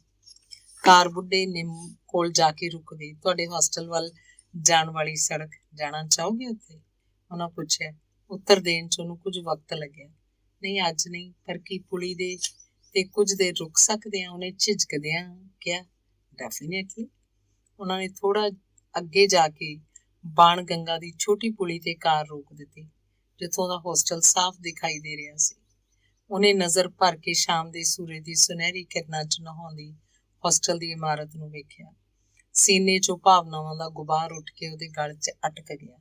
ਉਹ ਡਾਕਟਰ ਤ੍ਰਿਪਾਠੀ ਤੋਂ ਜ਼ਰਾ ਹੋਰ ਪਰਾਂ ਹਟ ਕੇ ਬੈਠ ਗਈ। ਕਿਤੇ ਉਹਨਾਂ ਦੀ ਕਿਸੇ ਹਲਕੀ ਜਿਹੀ ਛੋਹ ਨਾਲ ਸਾਲਾਂ ਤੋਂ ਰੁਕੇ ਸੈਲਾਬ ਦੇ ਅੱਗੋਂ ਰੁਕਾਵਟ ਹਟ ਨਾ ਜਾਏ, ਕੋਈ ਲਹਿਰ ਉਹਦੀ ਆਤਮਾ ਤੇ ਪਿਆ ਛਿਜਿਆ ਕੱਪੜਾ ਹਟਾ ਕੇ ਉਹਨੂੰ ਨਿਰਵਸਤਰ ਹੀ ਨਾ ਕਰ ਦੇ, ਕਿਤੇ ਉਹਦੀ ਲਹੂ ਲੁਹਾਣ ਰੂਹ ਦੇਖ ਹੀ ਨਾ ਲਏ। ਉਹਦਾ ਹੱਥ ਕਾਰ ਦੇ ਦਰਵਾਜ਼ੇ ਦੇ ਹੈਂਡਲ ਤੇ ਕੱਸਿਆ ਗਿਆ। ਉਂਗਲਾਂ ਦੇ ਜੋੜ ਦੁਧੀਆ ਹੋ ਗਏ। ਡਾਕਟਰ ਤ੍ਰਿਪਾਠੀ ਦੀ ਨਜ਼ਰ ਤੋਂ ਕੁਝ ਵੀ ਤਾਂ ਨਹੀਂ ਸੀ ਛੁਪਦਾ। ਇੱਕ ਛਿੰਚੀ ਕਾਰ 'ਚੋਂ ਬਾਹਰ ਨਿਕਲ ਕੇ ਉਹਨਾਂ ਨੇ ਉਸ ਪਾਸੇ ਦਾ ਦਰਵਾਜ਼ਾ ਖੋਲ੍ਹ ਦਿੱਤਾ। ਬੁੱਢੇ ਨਿੰਮ ਦੇ ਝੜਦੇ ਫੁੱਲਾਂ ਦੀ ਪੁਰਾਣੀ ਜਾਣੀ ਪਛਾਣੀ ਕੌੜੀ ਮਿੱਠੀ ਸੁਗੰਧ ਨੇ ਉਹਨਾਂ ਦਾ ਸਵਾਗਤ ਕੀਤਾ। ਹੋਸਟਲ ਵੱਲੋਂ ਆਉਂਦੀਆਂ ਕੁਝ ਲੜਕੀਆਂ ਦਿਸੀਆਂ, ਜਿਨ੍ਹਾਂ ਦੇ ਹੱਥਾਂ 'ਚ ਲਿਫਾਫੇ ਤੇ ਪੋਸਟ ਕਾਰਡ ਫੜੇ ਹੋਏ ਸਨ। ਉਹਨੂੰ ਯਾਦ ਆਇਆ ਉਹ ਤੇ ਮਧੂ ਹਫ਼ਤੇ 'ਚ ਕਈ ਵਾਰ ਖੱਤ ਪਾਉਣ ਇੱਥੇ ਆਉਂਦੀਆਂ ਸਨ। ਦੂਰ ਪੁਲ ਪਖਤਾ ਵੱਲੋਂ ਇੱਕ ਕਿਸ਼ਤੀ ਹੌਲੀ ਹੌਲੀ ਤਲਾਬ ਦੇ ਵਿਚਕਾਰ ਬਣੀ ਪੀਰ ਦੀ ਮਜ਼ਾਰ ਵੱਲ ਆ ਰਹੀ ਸੀ। ਤਲਾਬ ਦੇ ਉਰਲੇ ਕਿਨਾਰੇ ਤੇ ਉੱਗੇ ਆਈ ਕਾਰਨਿਆਂ ਦੇ ਚੌੜੇ ਪੱਤਿਆਂ ਵਾਲੇ ਸੰਘਣੇ ਜਲ ਪੌਦਿਆਂ ਤੇ ਕੁਝ ਬਗਲੇ ਘਾਤ ਲਾਈ ਬੈਠੇ ਸਨ। ਕਿਨਾਰੇ ਨਾਲ ਹੌਲੀ ਹੌਲੀ ਟਕਰਾਉਂਦੀਆਂ ਲਹਿਰਾਂ ਦੀਆਂ ਥਪਕੀਆਂ ਨੇ ਸੁਆਣ ਦੀ ਬਜਾਏ ਯਾਦਾਂ ਨੂੰ ਜਿਵੇਂ ਹਲੂਣ ਕੇ ਜਗਾ ਦਿੱਤਾ। ਤਲਾਬਾਂ ਦਾ ਉਹ ਖੂਬਸੂਰਤ ਸ਼ਹਿਰ ਛੋਟੇ ਤਲਾਬ ਦੇ ਕਿਨਾਰੇ ਬਣੇ ਉਸ ਹੋਸਟਲ 'ਚ ਜਿਵੇਂ ਸਾਰਾ ਭਾਰਤ ਇਕੱਠਾ ਹੋਇਆ ਰਹਿੰਦਾ ਸੀ। ਕਸ਼ਮੀਰ ਤੋਂ ਲੈ ਕੇ ਕੰਨਿਆ ਕੁਮਾਰੀ ਤੱਕ ਉੱਚ ਸਿੱਖਿਆ ਪ੍ਰਾਪਤ ਕਰਨ ਲਈ ਲੜਕੀਆਂ ਉੱਥੋਂ ਦੇ ਕਾਲਜਾਂ 'ਚ ਆਉਂਦੀਆਂ ਸੀ। ਸਾਰੇ ਦੇਸ਼ ਦੀ ਸੱਭਿਅਤਾ ਸੰਸਕ੍ਰਿਤੀ ਉੱਥੇ ਕੇਂਦਰਿਤ ਹੋ ਜਾਂਦੀ ਸੀ। ਦੇਸ਼ ਦੇ ਹਰ ਪ੍ਰਾਂਤ 'ਚ ਮਨਾਇਆ ਜਾਣ ਵਾਲਾ ਤਿਉਹਾਰ ਉਸ ਹੋਟਲ 'ਚ ਬੜੇ ਪ੍ਰੇਮ ਤੇ ਉਤਸ਼ਾਹ ਨਾਲ ਮਨਾਇਆ ਜਾਂਦਾ ਸੀ। ਦੀਵਾਲੀ ਦੇ ਸ਼ੁਭ ਮੌਕੇ ਤੇ ਸਾਰਾ ਹੋਸਟਲ ਦੀਵਿਆਂ ਦੀ ਲੋ ਨਾਲ ਇੰਜ ਜਗਮਗਾ ਉੱਠਦਾ ਜਿਵੇਂ ਕਿਸੇ ਦੁਲਹਨ ਦੇ ਸਵਾਗਤ ਲਈ ਸਜਾਇਆ ਗਿਆ ਹੋ। ਹੋਲੀ ਤੇ ਰੰਗਾਂ ਦਾ ਹੜ ਆ ਜਾਂਦਾ। ਰਮਜ਼ਾਨ ਦੇ ਦਿਨਾਂ 'ਚ ਹਿੰਦੂ ਸਿੱਖ ਲੜਕੀਆਂ ਬੜੇ ਉਤਸ਼ਾਹ ਨਾਲ ਆਪਣੀਆਂ ਮੁਸਲਮਾਨ ਸਹੇਲੀਆਂ ਦਾ ਰੋਜ਼ਾ ਖੁਲਵਾਉਂਦੀਆਂ। ਅੱਜ ਭਾਰਤੀ ਘਾਟੇ ਦੇ ਕਮਰੇ 'ਚ ਇਫਤਾਰੀ ਹੈ ਤੇ ਕੱਲ ਸੁਦਾ ਤਿਵਾਰੀ ਦੇ। ਈਦ ਵਾਲੇ ਦਿਨ ਸਾਇਦਾ ਮੈਡਮ ਆਪ ਰਸੋਈ 'ਚ ਜਾ ਕੇ ਸਭਨਾਂ ਲਈ ਸੇਵੀਆਂ ਬਣਾਉਂਦੇ। ਉਸ ਦਿਨ ਰੁੱਸੇ ਹੋਏ ਵੀ ਪਿਆਰ ਨਾਲ ਗਲੇ ਮਿਲਦੇ। ਜਨਮ ਅਸ਼ਟਮੀ ਦੀ ਝਾਕੀ ਵੱਡੇ ਹਾਲ 'ਚ ਸਜਾਈ ਜਾਂਦੀ। ਇੱਕ ਦਿਨ ਪਹਿਲਾਂ ਹੀ ਕਰਾਉਂਦੇ ਜੂਹੀ ਅਬੋਲੀ ਚਮੇਲੀ ਦੀਆਂ ਲੜੀਆਂ ਪਰੋਈਆਂ ਜਾਣ ਲੱਗ ਪੈਂਦੀਆਂ। ਨੀਲੂਫਰ ਤੇ ਅਰੁਣਾ 'ਚ ਮੁਕਾਬਲਾ ਹੋ ਜਾਂਦਾ ਕਿ ਬਹੁਤੀਆਂ ਲੜੀਆਂ ਕੌਣ ਪਰੋਂਦਾ। ਕ੍ਰਿਸ਼ਨ ਮਹਾਰਾਜ ਦੇ ਪਾਲਣੇ ਦੀ ਰੇਸ਼ਮੀ ਡੋਰ ਜਿਸ ਉਤਸ਼ਾਹ ਤੇ ਪ੍ਰੇਮ ਨਾਲ ਅੰਜਲੀ ਘੋਸ਼ ਖਿੱਚਦੀ, ਉਸੇ ਉਤਸ਼ਾਹ ਨਾਲ ਫਹਿਮੀਦਾ ਤੇ ਡੋਲੀ ਬੰਸੀ ਵਾਲੇ ਨੂੰ ਝੂਲਾ ਝੁਲਾਉਂਦੀਆਂ। ਸਾਰੀ ਰਾਤ ਮਿਲ ਕੇ ਭਜਨ ਕੀਰਤਨ ਹੁੰਦਾ। ਕ੍ਰਿਸਮਸ ਟਰੀ ਸਜਾਉਣ ਵਾਸਤੇ ਹੋਸਟਲ ਦੀਆਂ ਸਾਰੀਆਂ ਲੜਕੀਆਂ ਗਿਫਟ ਲਿਆਉਂਦੀਆਂ। ਪਿਛਲੇ ਵੱਡੇ ਲੌਨ ਦੇ ਵਿਚਕਾਰ ਉੱਗਿਆ ਐਰੋਕੇਰੀਆ ਦਾ ਬੂਟਾ ਰੰਗ ਬਿਰੰਗੇ ਬਲਬਾਂ ਦੇ ਗਿਫਟ ਪੈਕਟਾਂ ਨਾਲ ਭਰ ਜਾਂਦਾ। ਪ੍ਰਭੂ ਈਸਾ ਨੂੰ ਹੈਪੀ ਬਰਥਡੇ ਕਹਿ ਕੇ ਕੇਕ ਕੱਟਿਆ ਜਾਂਦਾ। ਫਿਰ ਵਾਰਡਨ ਦੀਦੀ ਸਾਰੀਆਂ ਲੜਕੀਆਂ ਨੂੰ ਤੋਹਫੇ ਵੰਡਦੀ। ਗੁਰੂ ਨਾਨਕ ਦੇਵ ਜੀ ਦੇ ਪ੍ਰਕਾਸ਼ ਉਤਸਵ ਤੇ ਗੁਰਵਿੰਦਰ ਤੇ ਮਨਜੀਤ ਗੁਰਦੁਆਰੇ ਤੋਂ ਲੰਗਰ ਜ਼ਰੂਰ ਲਿਆਉਂਦੀਆਂ, ਜਿਸ ਦੀ ਦਾਲ ਮਲਿਕ ਸਾਹਿਬ ਹੋਸਟਲ 'ਚ ਬਣੀ ਉਸ ਦਿਨ ਦੀ ਦਾਲ 'ਚ ਮਿਲਵਾ ਦਿੰਦੇ। ਉਹ ਸੋਚਦੀ ਜਦੋਂ ਉਹਦਾ ਆਪਣਾ ਘਰ ਹੋਏਗਾ ਤਾਂ ਉਸ ਤੋਂ ਅਲੱਗ-ਅਲੱਗ ਪ੍ਰਾਂਤਾਂ ਦੀ ਸੱਭਿਅਤਾ ਤੇ ਸੰਸਕ੍ਰਿਤੀ ਦੀ ਛਾਪ ਲਾਏਗੀ। ਉਹਦਾ ਘਰ ਇੱਕ ਛੋਟਾ ਜਿਹਾ ਭਾਰਤ ਹੋਏਗਾ। ਕਦੇ ਉਹ ਕਾਜਲ ਬੈਨਰਜੀ ਦੀ ਮਾਂ ਵਾਂਗ ਪੁੱਠੇ ਪੱਲੇ ਦੀ ਚੌੜੇ ਕਿਨਾਰੇ ਵਾਲੀ ਸਾੜੀ ਪਾ ਕੇ ਮਾਂਗ 'ਚ ਲੱਪ-ਲੱਪ ਸੰਧੂਰ ਭਰਿਆ ਕਰੇਗੀ, ਕਦੇ ਮਨੋ-ਮਨੀ ਮੁਦਲਿਆਰ ਦੀ ਲੋਕਲ ਗਾਰਜੀਅਨ ਵਾਂਗ ਪੈਰਾਂ ਤੇ ਆਲਤਾ ਲਗਾ ਕੇ ਠੁਮਕ-ਠੁਮਕ ਤੁਰਿਆ ਕਰੇਗੀ। ਕਿੰਨਾ ਸ਼ੌਕ ਸੀ ਉਹਨੂੰ ਆਪਣੀ ਲੰਬੀ ਗੁੱਤ 'ਚ ਫੁੱਲਾਂ ਦੀ ਵੇਣੀ ਸਜਾਉਣ ਦਾ। ਆਪਣੀ ਰੂਮਮੇਟ ਦੀਪਤੀ ਕੁਲਕਰਨੀ ਤੋਂ ਉਹਨੇ ਗਜਰਾ ਪਰੋਣਾ ਸਿੱਖਿਆ ਸੀ। ਉਹ ਸੋਚਦੀ ਆਪਣੇ ਘਰ ਮੋਗਰਾ, ਜੂਈ, ਚੰਪਾ, ਚਮੇਲੀ ਸਭ ਪੌਦੇ ਲਗਾਏਗੀ, ਜਿਨ੍ਹਾਂ ਦੇ ਫੁੱਲਾਂ ਦੇ ਗਜਰੇ ਬਣਦੇ ਨੇ। ਆਪਣੀਆਂ ਆਂਢ ਗੁਆਂਢ ਦੀਆਂ ਸੁਹਾਗਣਾਂ ਨੂੰ ਬੁਲਾ ਕੇ ਮਹਾਰਾਸ਼ਟਰ ਦੀਆਂ ਔਰਤਾਂ ਦਾ ਮਨਪਸੰਦ ਹਲਦੀ ਕੁਮਕੁਮ ਮਨਾਇਆ ਕਰੇਗੀ। ਓਨਮ ਵਾਲੇ ਦਿਨ ਸਾਰਾ ਭੋਜਨ ਦੱਖਣੀ ਭਾਰਤ ਹੀ ਬਣਿਆ ਕਰੇਗਾ। ਝਿੜਕਾਂ ਖਾ ਖਾ ਕੇ ਉਹਨੇ ਵਤਸਲਾ ਅੱਕਾ ਕੋਲੋਂ ਰੰਗੋਲੀ ਬਣਾਉਣੀ ਸਿੱਖੀ ਸੀ। ओ गॉड, कितना समझाती है मैं तुमको, रंग ऐसा नहीं पकड़ने का गर्ल, थंब को 4 फिंगर के ऊपर रखने का, then slowly slowly slowly slowly। किंज लगदा होएगा हलाल हुंदे जानवर ਨੂੰ। ਘਰ ਦੇ ਗੇਟ ਦੇ ਬਾਹਰ ਕਿੰਨੀ ਸੋਹਣੀ ਰੰਗੋਲੀ ਬਣਾਈ ਸੀ ਉਹਨੇ, ਜਿਵੇਂ ਸਤਰੰਗੀ ਪੀਂਘ ਧਰਤੀ ਤੇ ਉਤਰ ਆਈ ਹੋਵੇ। ਉਹ ਕਾਂਜੀਵਰਮ ਦੀ ਹਰੇ ਰੰਗ ਦੀ ਸਾੜੀ ਪਾ ਕੇ ਵਾਲਾਂ 'ਚ ਫੁੱਲ ਸਜਾਈ ਰੰਗੋਲੀ ਨੂੰ ਅੰਤਿਮ ਛੋਹ ਦੇ ਰਹੀ ਸੀ। ਆਹ ਕੀ ਸਾਂਗ ਬਣਿਆ ਹੋਇਆ ਕੁੜੀਏ, ਸਵੇਰ ਤੋਂ ਸਾਰਾ ਕੰਮ ਕਾਜ ਛੱਡ ਕੇ ਤੂੰ ਇੱਥੇ ਬੱਚਿਆਂ ਵਾਂਗ ਰੰਗ ਖਿਲਾਰਦੀ ਪਈ ਆਂ। ਫਰਸ਼ ਤੇ ਦਾਗ ਪੈ ਜਾਣਗੇ ਸੋ ਅੱਡ। ਪੈਰ ਦੇ ਇੱਕੋ ਵਾਰ ਨਾਲ 7 ਰੰਗ ਖਿਲਰ ਗਏ। ਬੇਜ਼ੁਬਾਨ ਹੋਣਾ ਹੋਰ ਗੱਲ ਏ, ਮੂੰਹ 'ਚ ਘੁੰਗਣੀਆਂ ਪਾ ਲੈਣਾ ਹੋਰ ਗੱਲ। ਨਿੱਕੀਆਂ ਨਿੱਕੀਆਂ ਖੁਸ਼ੀਆਂ, ਨਿੱਕੀਆਂ ਨਿੱਕੀਆਂ ਉਮੀਦਾਂ ਉਹਨੇ ਕਦੇ ਚੰਨ ਤਾਰਿਆਂ ਵੱਲ ਹੱਥ ਤਾਂ ਨਹੀਂ ਸਨ ਵਧਾਏ, ਪਰ ਹੌਲੀ ਹੌਲੀ ਉਹਦੀ ਹਰ ਇੱਛਾ, ਹਰ ਮਨੋਕਾਮਨਾ ਅੰਬਰ ਦਾ ਤਾਰਾ ਬਣ ਕੇ ਰਹਿ ਗਈ। ਡੁੱਬਦੇ ਸੂਰਜ ਦੀਆਂ ਕਿਰਨਾਂ ਨੇ ਹੋਸਟਲ ਦੀ ਇਮਾਰਤ ਨੂੰ ਚਮਕਾ ਦਿੱਤਾ। ਆਲੇ ਦੁਆਲੇ ਦੇ ਦਰਖਤਾਂ ਤੇ ਪੰਛੀਆਂ ਦੇ ਵੱਧਦੇ ਸ਼ੋਰ ਨੇ ਉਹਨੂੰ ਸੁਚੇਤ ਕੀਤਾ ਕਿ ਸ਼ਾਮ ਢਲ ਗਈ ਹੈ। ਉਹਨੇ ਘਬਰਾ ਕੇ ਡਾਕਟਰ ਤ੍ਰਿਪਾਠੀ ਵੱਲ ਵੇਖਿਆ। ਉਹ ਆਰਾਮ ਨਾਲ ਖੜੇ ਸੁਨਹਿਰੀ ਲਹਿਰਾਂ ਨੂੰ ਸੁਰਮਈ ਹੁੰਦਿਆਂ ਵੇਖ ਰਹੇ ਸਨ। ਆਮ ਸੌਰੀ, ਬੜੀ ਦੇਰ ਹੋ ਗਈ। ਉਹਨੇ ਆਪਣੀ ਘੜੀ ਵੱਲ ਦੇਖਦਿਆਂ ਘਬਰਾਏ ਸੋਚ ਗਿਆ, ਇਸ 'ਚ ਸੌਰੀ ਕਹਿਣ ਵਾਲੀ ਤਾਂ ਕੋਈ ਗੱਲ ਨਹੀਂ। ਉਹਨਾਂ ਦੀ ਨਜ਼ਰ ਉੱਤੇ ਚਿਹਰੇ ਤੇ ਟਿਕ ਗਈ। ਤੁਸੀਂ ਮੇਰੇ ਲਈ ਇੰਨੀ ਦੇਰ ਤੋਂ ਖੜੇ ਹੋ।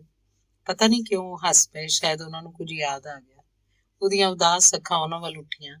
ਅਜੇ ਉਹ ਅਣਸੁਖਾਵੇਂ ਵਿਚਾਰਾਂ ਦੇ ਘੇਰੇ 'ਚੋਂ ਬਾਹਰ ਨਹੀਂ ਸੀ ਨਿਕਲੀ। ਡਾਕਟਰ ਤ੍ਰਿਪਾਠੀ ਨੇ ਵੇਖਿਆ ਪਹਿਲਾਂ ਵਰਗੀ ਅੱਖਾਂ ਦੀ ਚਮਕ, ਭੋਲਾਪਨ, ਸਦੀਵੀ ਮੁਸਕਾਨ ਹੁਣ ਕੁਝ ਵੀ ਤਾਂ ਨਹੀਂ ਸੀ ਉਹਦੇ ਚਿਹਰੇ ਤੇ।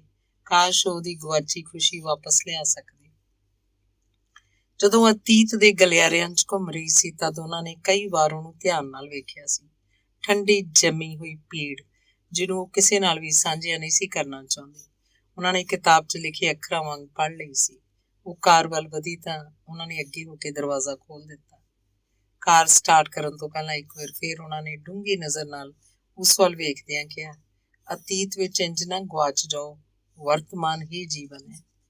ਉਹਦੀਆਂ ਉਦਾਸ ਅੱਖਾਂ ਫੇਰ ਉਹਨਾਂ ਵੱਲ ਪਰਤੀਆਂ। ਸੂਰਜੀ ਲਿਸ਼ਕੋਰ ਜਿਹੀ ਉਹੀ ਸਾਲਾਂ ਪੁਰਾਣੀ ਟੇਢੀ ਮੁਸਕਾਨ, ਹਨੇਰਾ ਖਿੰਡ ਗਿਆ। ਵਰਤਮਾਨ ਇਸ ਵੇਲੇ ਉਹਦੇ ਨਾਲ ਹਨ। ਉਹਨੂੰ ਲੱਗਾ ਜਿਵੇਂ ਕੋਈ ਭਾਰੀ ਗਿੱਲੀ ਚਾਦਰ ਉਹ ਤੋਂ ਉਤਰ ਗਈ ਹੋਵੇ। ਹੁਣ ਉਹ ਆਪਣੇ ਆਪ ਨੂੰ ਰੂੰ ਦੇ ਫੰਬਿਆਂ ਵਾਂਗ ਮਹਿਸੂਸ ਕਰ ਰਹੀ ਸੀ। ਇਹ ਅਹਿਸਾਸ ਉਹਨੂੰ ਪਹਿਲਾਂ ਕਦੇ ਨਹੀਂ ਸੀ ਹੋਇਆ। ਕਾਰ ਗਵਰਨਰ ਹਾਊਸ ਦੇ ਨਾਲ ਵਾਲੀ ਚੜ੍ਹਾਈ ਚੜ੍ਹ ਕੇ ਮੁੱਖ ਸੜਕ ਤੇ ਆ ਗਈ। ਇੰਝ ਚੁੱਪ ਨਾ ਬੈਠੋ, ਕੁਝ ਤਾਂ ਕਹੋ, ਆਖਦਿਆਂ ਡਾਕਟਰ ਤ੍ਰਿਪਾਠੀ ਨੇ ਜਵਾਹਰ ਚੌਂਕ ਦੀ ਭੀੜ 'ਚ ਗੱਡੀ ਹੌਲੀ ਕਰ ਲਈ। ਉਹਨੇ ਨਜ਼ਰ ਘੁਮਾ ਕੇ ਉਹਨਾਂ ਵੱਲ ਵੇਖਿਆ। ਉਹ ਨਿਊ ਮਾਰਕੀਟ ਦੀ ਚੌੜੀ ਸੜਕ ਤੇ ਸਾਹਮਣੇ ਦੇਖ ਰਹੇ ਸਨ। ਤੁਸੀਂ ਵੀ ਤਾਂ ਕਦੇ ਕੁਝ ਨਹੀਂ ਕਿਹਾ। ਰੋਕਦਿਆਂ ਉਹਦੇ ਬੰਦ ਜੇ ਬੁੱਲ੍ਹਾਂ 'ਚੋਂ ਨਿਕਲ ਗਿਆ। ਕਾਰ ਨੂੰ ਇੱਕ ਝਟਕਾ ਲੱਗਾ। ਸ਼ਾਇਦ ਸੜਕ ਤੇ ਕੋਈ ਟੋਆ ਸੀ ਜਾਂ ਅੱਗੇ ਕੋਈ ਮੋੜ। ਉਹ ਦੇਰ ਤੱਕ ਚੁੱਪ ਰਹੇ। ਹੁਣ ਕਾਰ ਉਹਨਾਂ ਦੇ ਘਰ ਵੱਲ ਜਾਣ ਵਾਲੀ ਸੜਕ ਤੇ ਤੇਜ਼ੀ ਨਾਲ ਵੱਧ ਰਹੀ ਸੀ। ਕਾਰ ਦੀ ਖਿੜਕੀ ਵਿੱਚੋਂ ਬਾਹਰ ਲਹਿਰਾਉਂਦੇ ਰੁੱਖਾਂ ਨੂੰ ਨਿਹਾਰਦੀ ਉਹਦੀ ਨਜ਼ਰ ਫੇਰ ਉਹਨਾਂ ਵੱਲ ਪਰਤੀ। ਰਿਤੂ, ਕਿ ਹਰ ਇੱਕ ਭਾਵਨਾ ਨੂੰ ਸ਼ਬਦਾਂ ਦਾ ਲਿਬਾਸ ਬਣਾਉਣਾ ਜ਼ਰੂਰੀ ਹੈ? ਤੁਹਾਨੂੰ ਕਦੇ ਇੰਟੈਂਸਿਟੀ ਵਿੱਚ ਕਮੀ ਮਹਿਸੂਸ ਹੋਈ? ਸਾਰਾ ਬ੍ਰਹਿਮੰਡ ਜਿਵੇਂ ਘੁੰਮਦਿਆਂ ਘੁੰਮਦਿਆਂ ਰੁਕ ਗਿਆ। ਕਈ ਸਹਾਰੇ ਉਸ ਵੱਲ ਵੱਧ ਆਏ। ਉਹ ਕਾਲਾ ਧੂੰਆਂ ਜਿਹਨੇ ਕਈ ਸਾਲਾਂ ਤੋਂ ਉਹਨੂੰ ਘੇਰਿਆ ਹੋਇਆ ਸੀ, ਇੱਕ ਛਣ 'ਚ ਲੋਪ ਹੋ ਗਿਆ। ਜਿਵੇਂ ਬਿਸਮਿਲ੍ਲਾ ਖਾਂ ਦੀ ਸ਼ਹਿਨਾਈ ਦੀ ਧੁਨ ਗੂੰਜ ਉੱਠੀ ਹੋਵੇ। ਉਹ ਦੀਵਾ ਜਿਸ 'ਚ ਸਾਲਾਂ ਤੋਂ ਤੇਲ ਨਹੀਂ ਸੀ ਪਿਆ, ਜਗਮਗਾ ਉੱਠਿਆ। ਇਹਨਾਂ ਅਲੌਕਿਕ ਭਾਵਨਾਵਾਂ ਨੂੰ ਮਹਿਸੂਸ ਕਰਦੀ ਉਹ ਦੇਰ ਤੱਕ ਚੁੱਪ ਰਹੀ। ਆਦਿਤਿਆ, ਇੰਨੇ ਸਾਲਾਂ 'ਚ ਪਹਿਲੀ ਵਾਰ ਉਹਦੇ ਬੁੱਲਾਂ ਤੋਂ ਆਪਣਾ ਨਾਂ ਸੁਣ ਕੇ ਡਾਕਟਰ ਤ੍ਰਿਪਾਠੀ ਨੇ ਉਸ ਵੱਲ ਹੈਰਾਨੀ ਨਾਲ ਤੱਕਿਆ। ਦੱਸੋ, ਕੀ ਅਸੀਂ ਨਿਊ ਮਾਰਕੀਟ ਵੱਲ ਪਰਤ ਸਕਦੇ ਹਾਂ? ਹਾਂ ਹਾਂ, ਕਿਉਂ ਨਹੀਂ? ਕੁਝ ਖਰੀਦਣਾ? ਉਹਨਾਂ ਦੀਆਂ ਅੱਖਾਂ ਮੁਸਕਰਾ ਰਹੀਆਂ ਸਨ। ਹਾਂ, ਰੰਗੋਲੀ ਲਈ ਸਾਰੇ ਰੰਗ ਖਰੀਦਣੇ ਨੇ। ਧੰਨਵਾਦ। ਅਗਲੀ ਕਹਾਣੀ ਹੈ ਜ਼ੋਬੀ। ਦਰਿਆ ਮੈਂਗਕੌਂਗ ਬੇਸਕ ਤੇ ਸਾਪ ਦੇ ਸੰਗਮ ਤੇ ਵਸਿਆ ਨੋਮ ਪਿਨਹੇ, ਕੰਬੋਡੀਆ ਦੀ ਰਾਜਧਾਨੀ, ਜਿੱਥੇ ਏਸ਼ੀਆ ਦਾ ਭੂਤ ਤੇ ਭਵਿੱਖ ਗਲੇ ਮਿਲਦੇ ਦਿਸ ਰਹੇ ਹਨ। ਇੰਜ ਜਾਪਦਾ ਸੀ ਜਿਵੇਂ ਵਰਤਮਾਨ ਚੁੱਪਚਾਪ ਖੜਾ ਕਦੇ ਨਿਰਾਸ਼ ਨਜ਼ਰਾਂ ਨਾਲ ਪਿਛਾਂ ਵੇਖ ਰਿਹਾ ਹੋਵੇ ਤੇ ਕਦੇ ਅੱਖਾਂ 'ਚ ਸੁਨਹਿਰੇ ਸੁਪਨੇ ਭਰ ਕੇ ਅਗਾਂਹ ਵੱਲ। ਫਰਾਂਸੀਸੀਆਂ ਦੁਆਰਾ ਬਣਾਇਆ ਗਿਆ ਇੰਡੋ ਚਾਈਨਾ ਦਾ ਖੂਬਸੂਰਤ ਮੰਨਿਆ ਜਾਣ ਵਾਲਾ ਪੰਨਿਓਪੈਨ ਵਕਤ ਦੀ ਕਾਲੀ ਧੂੜ ਝਾੜ ਕੇ ਹੁਣ ਫਿਰ ਇੰਜ ਨਿਖਰ ਰਿਹਾ ਸੀ, ਜਿਸ ਤਰ੍ਹਾਂ ਪਤਝੜ ਦੇ ਬਾਅਦ ਦਰਖਤਾਂ ਦੇ ਨਵੇਂ ਪੱਤੇ ਫੁੱਟ ਪੈਂਦੇ ਹਨ। ਵਾਟ ਬੁੱਧ ਮੱਠ ਵਿੱਚ ਫਿਰ ਤੋਂ ਜੀਵੰਤ ਹੋ ਉੱਠੇ ਸਨ। ਦਰਿਆ ਦੇ ਕਿਨਾਰੇ ਅੱਖਾਂ ਨੂੰ ਸ਼ੀਤਲਤਾ ਪ੍ਰਦਾਨ ਕਰਨ ਵਾਲੀ ਸੁੰਦਰਤਾ ਨੂੰ ਚਾਰ ਚੰਨ ਲਗਾਉਂਦੇ ਅਨੇਕ ਟਰੈਵਲਰ ਪਾਮ ਹੌਲੀ-ਹੌਲੀ ਵਗਦੀ ਹਵਾ ਨਾਲ ਝੂਮ ਰਹੇ ਸਨ। ਇਹਨਾਂ ਵਿੱਚੋਂ ਇੱਕ ਪਾਮ ਦੇ ਪੱਤੇ ਤੇ ਬੈਠੀ ਮੇਰੀ ਆਮਤਾ ਆਸ-ਪਾਸ ਦੇ ਨਜ਼ਾਰੇ ਦਾ ਆਨੰਦ ਮਾਣ ਰਹੀ ਸੀ।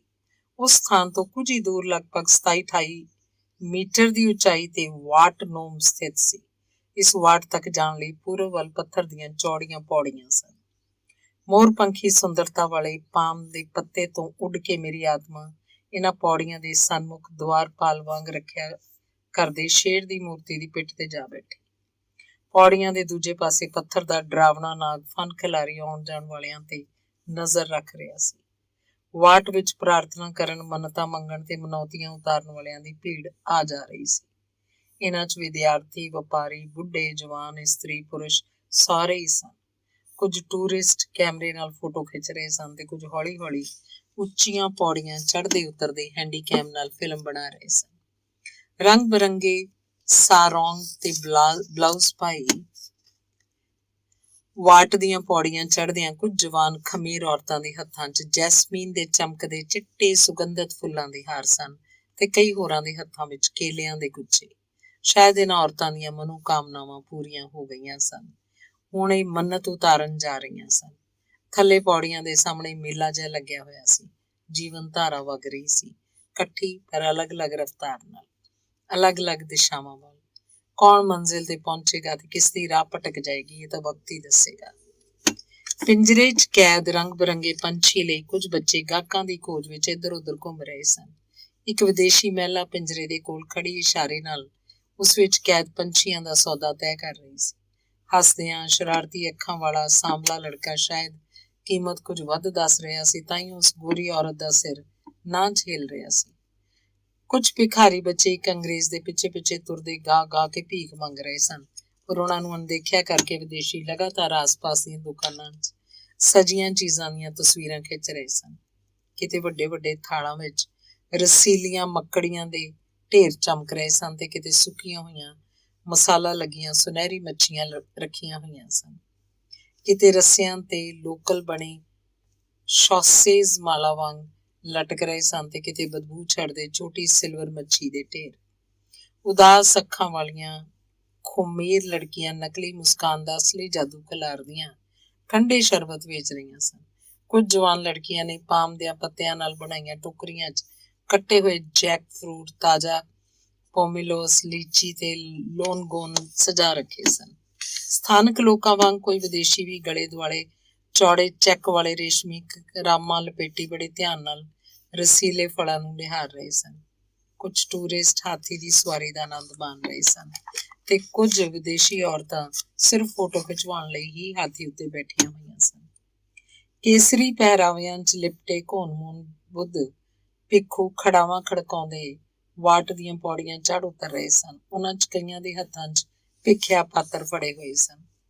ਸੂਰਜ ਹੁਣ ਪਹਾੜੀ ਤੋਂ ਉਤਰਨ ਲੱਗ ਪਿਆ ਸੀ। ਫੁੱਲਾਂ, ਫਲਾਂ ਤੇ ਮੱਛੀਆਂ ਦੀ ਮਿਲੀ-ਜੁਲੀ ਗੰਧ ਨਾਲ ਬੋਝਲ ਹਵਾ ਰਹੱਸ ਭਰੇ ਹਨੇਰਿਆਂ ਵੱਲ ਵਧਣ ਲੱਗ ਪਈ ਸੀ। ਤਾਈਓ ਸਾਹਮਣੇ ਮੋੜ ਤੋਂ ਕਾਲੇ ਰੰਗ ਦੀ ਪੁਰਾਣੀ ਫੋਰਡ ਆਉਂਦੀ ਦਿਖੀ। ਕਈ ਘੰਟੇ ਇੱਕ ਜਗ੍ਹਾ ਬੈਠੀ ਮੇਰੀ ਆਤਮਾ ਝੱਟ ਉੱਡ ਕੇ ਉਸ ਕਾਰ ਦੇ ਬੋਨਟ ਤੇ ਬੈਠ ਗਈ। ਕਾਰ ਹੌਲੀ-ਹੌਲੀ ਘੁੰਮਦੀ ਹੋਈ ਪਹਾੜੀ ਦੇ ਪਿੱਛੇ ਨਿਵਾਣੋਂ ਵੱਲ ਉਤਰਨ ਲੱਗੀ। ਥਾਂ-ਥਾਂ ਤੋਂ ਟੁੱਟੀ ਸੜਕ ਤੇ ਕਈ ਮੀਲ ਚੱਲਣ ਦੇ ਬਾਅਦ ਕਾਰ ਸੜਕ ਦੇ ਕਿਨਾਰੇ ਇੱਕ ਇਹੋ ਜਿਹੀ ਜਗ੍ਹਾ ਪਹੁੰਚੀ ਜਿੱਥੇ ਫਟੇ ਪੁਰਾਣੇ ਟਾਇਰਾਂ ਦੇ ਢੇਰ ਇੱਧਰ-ਉੱਧਰ ਖਿਲਰੇ ਪਏ ਸਨ।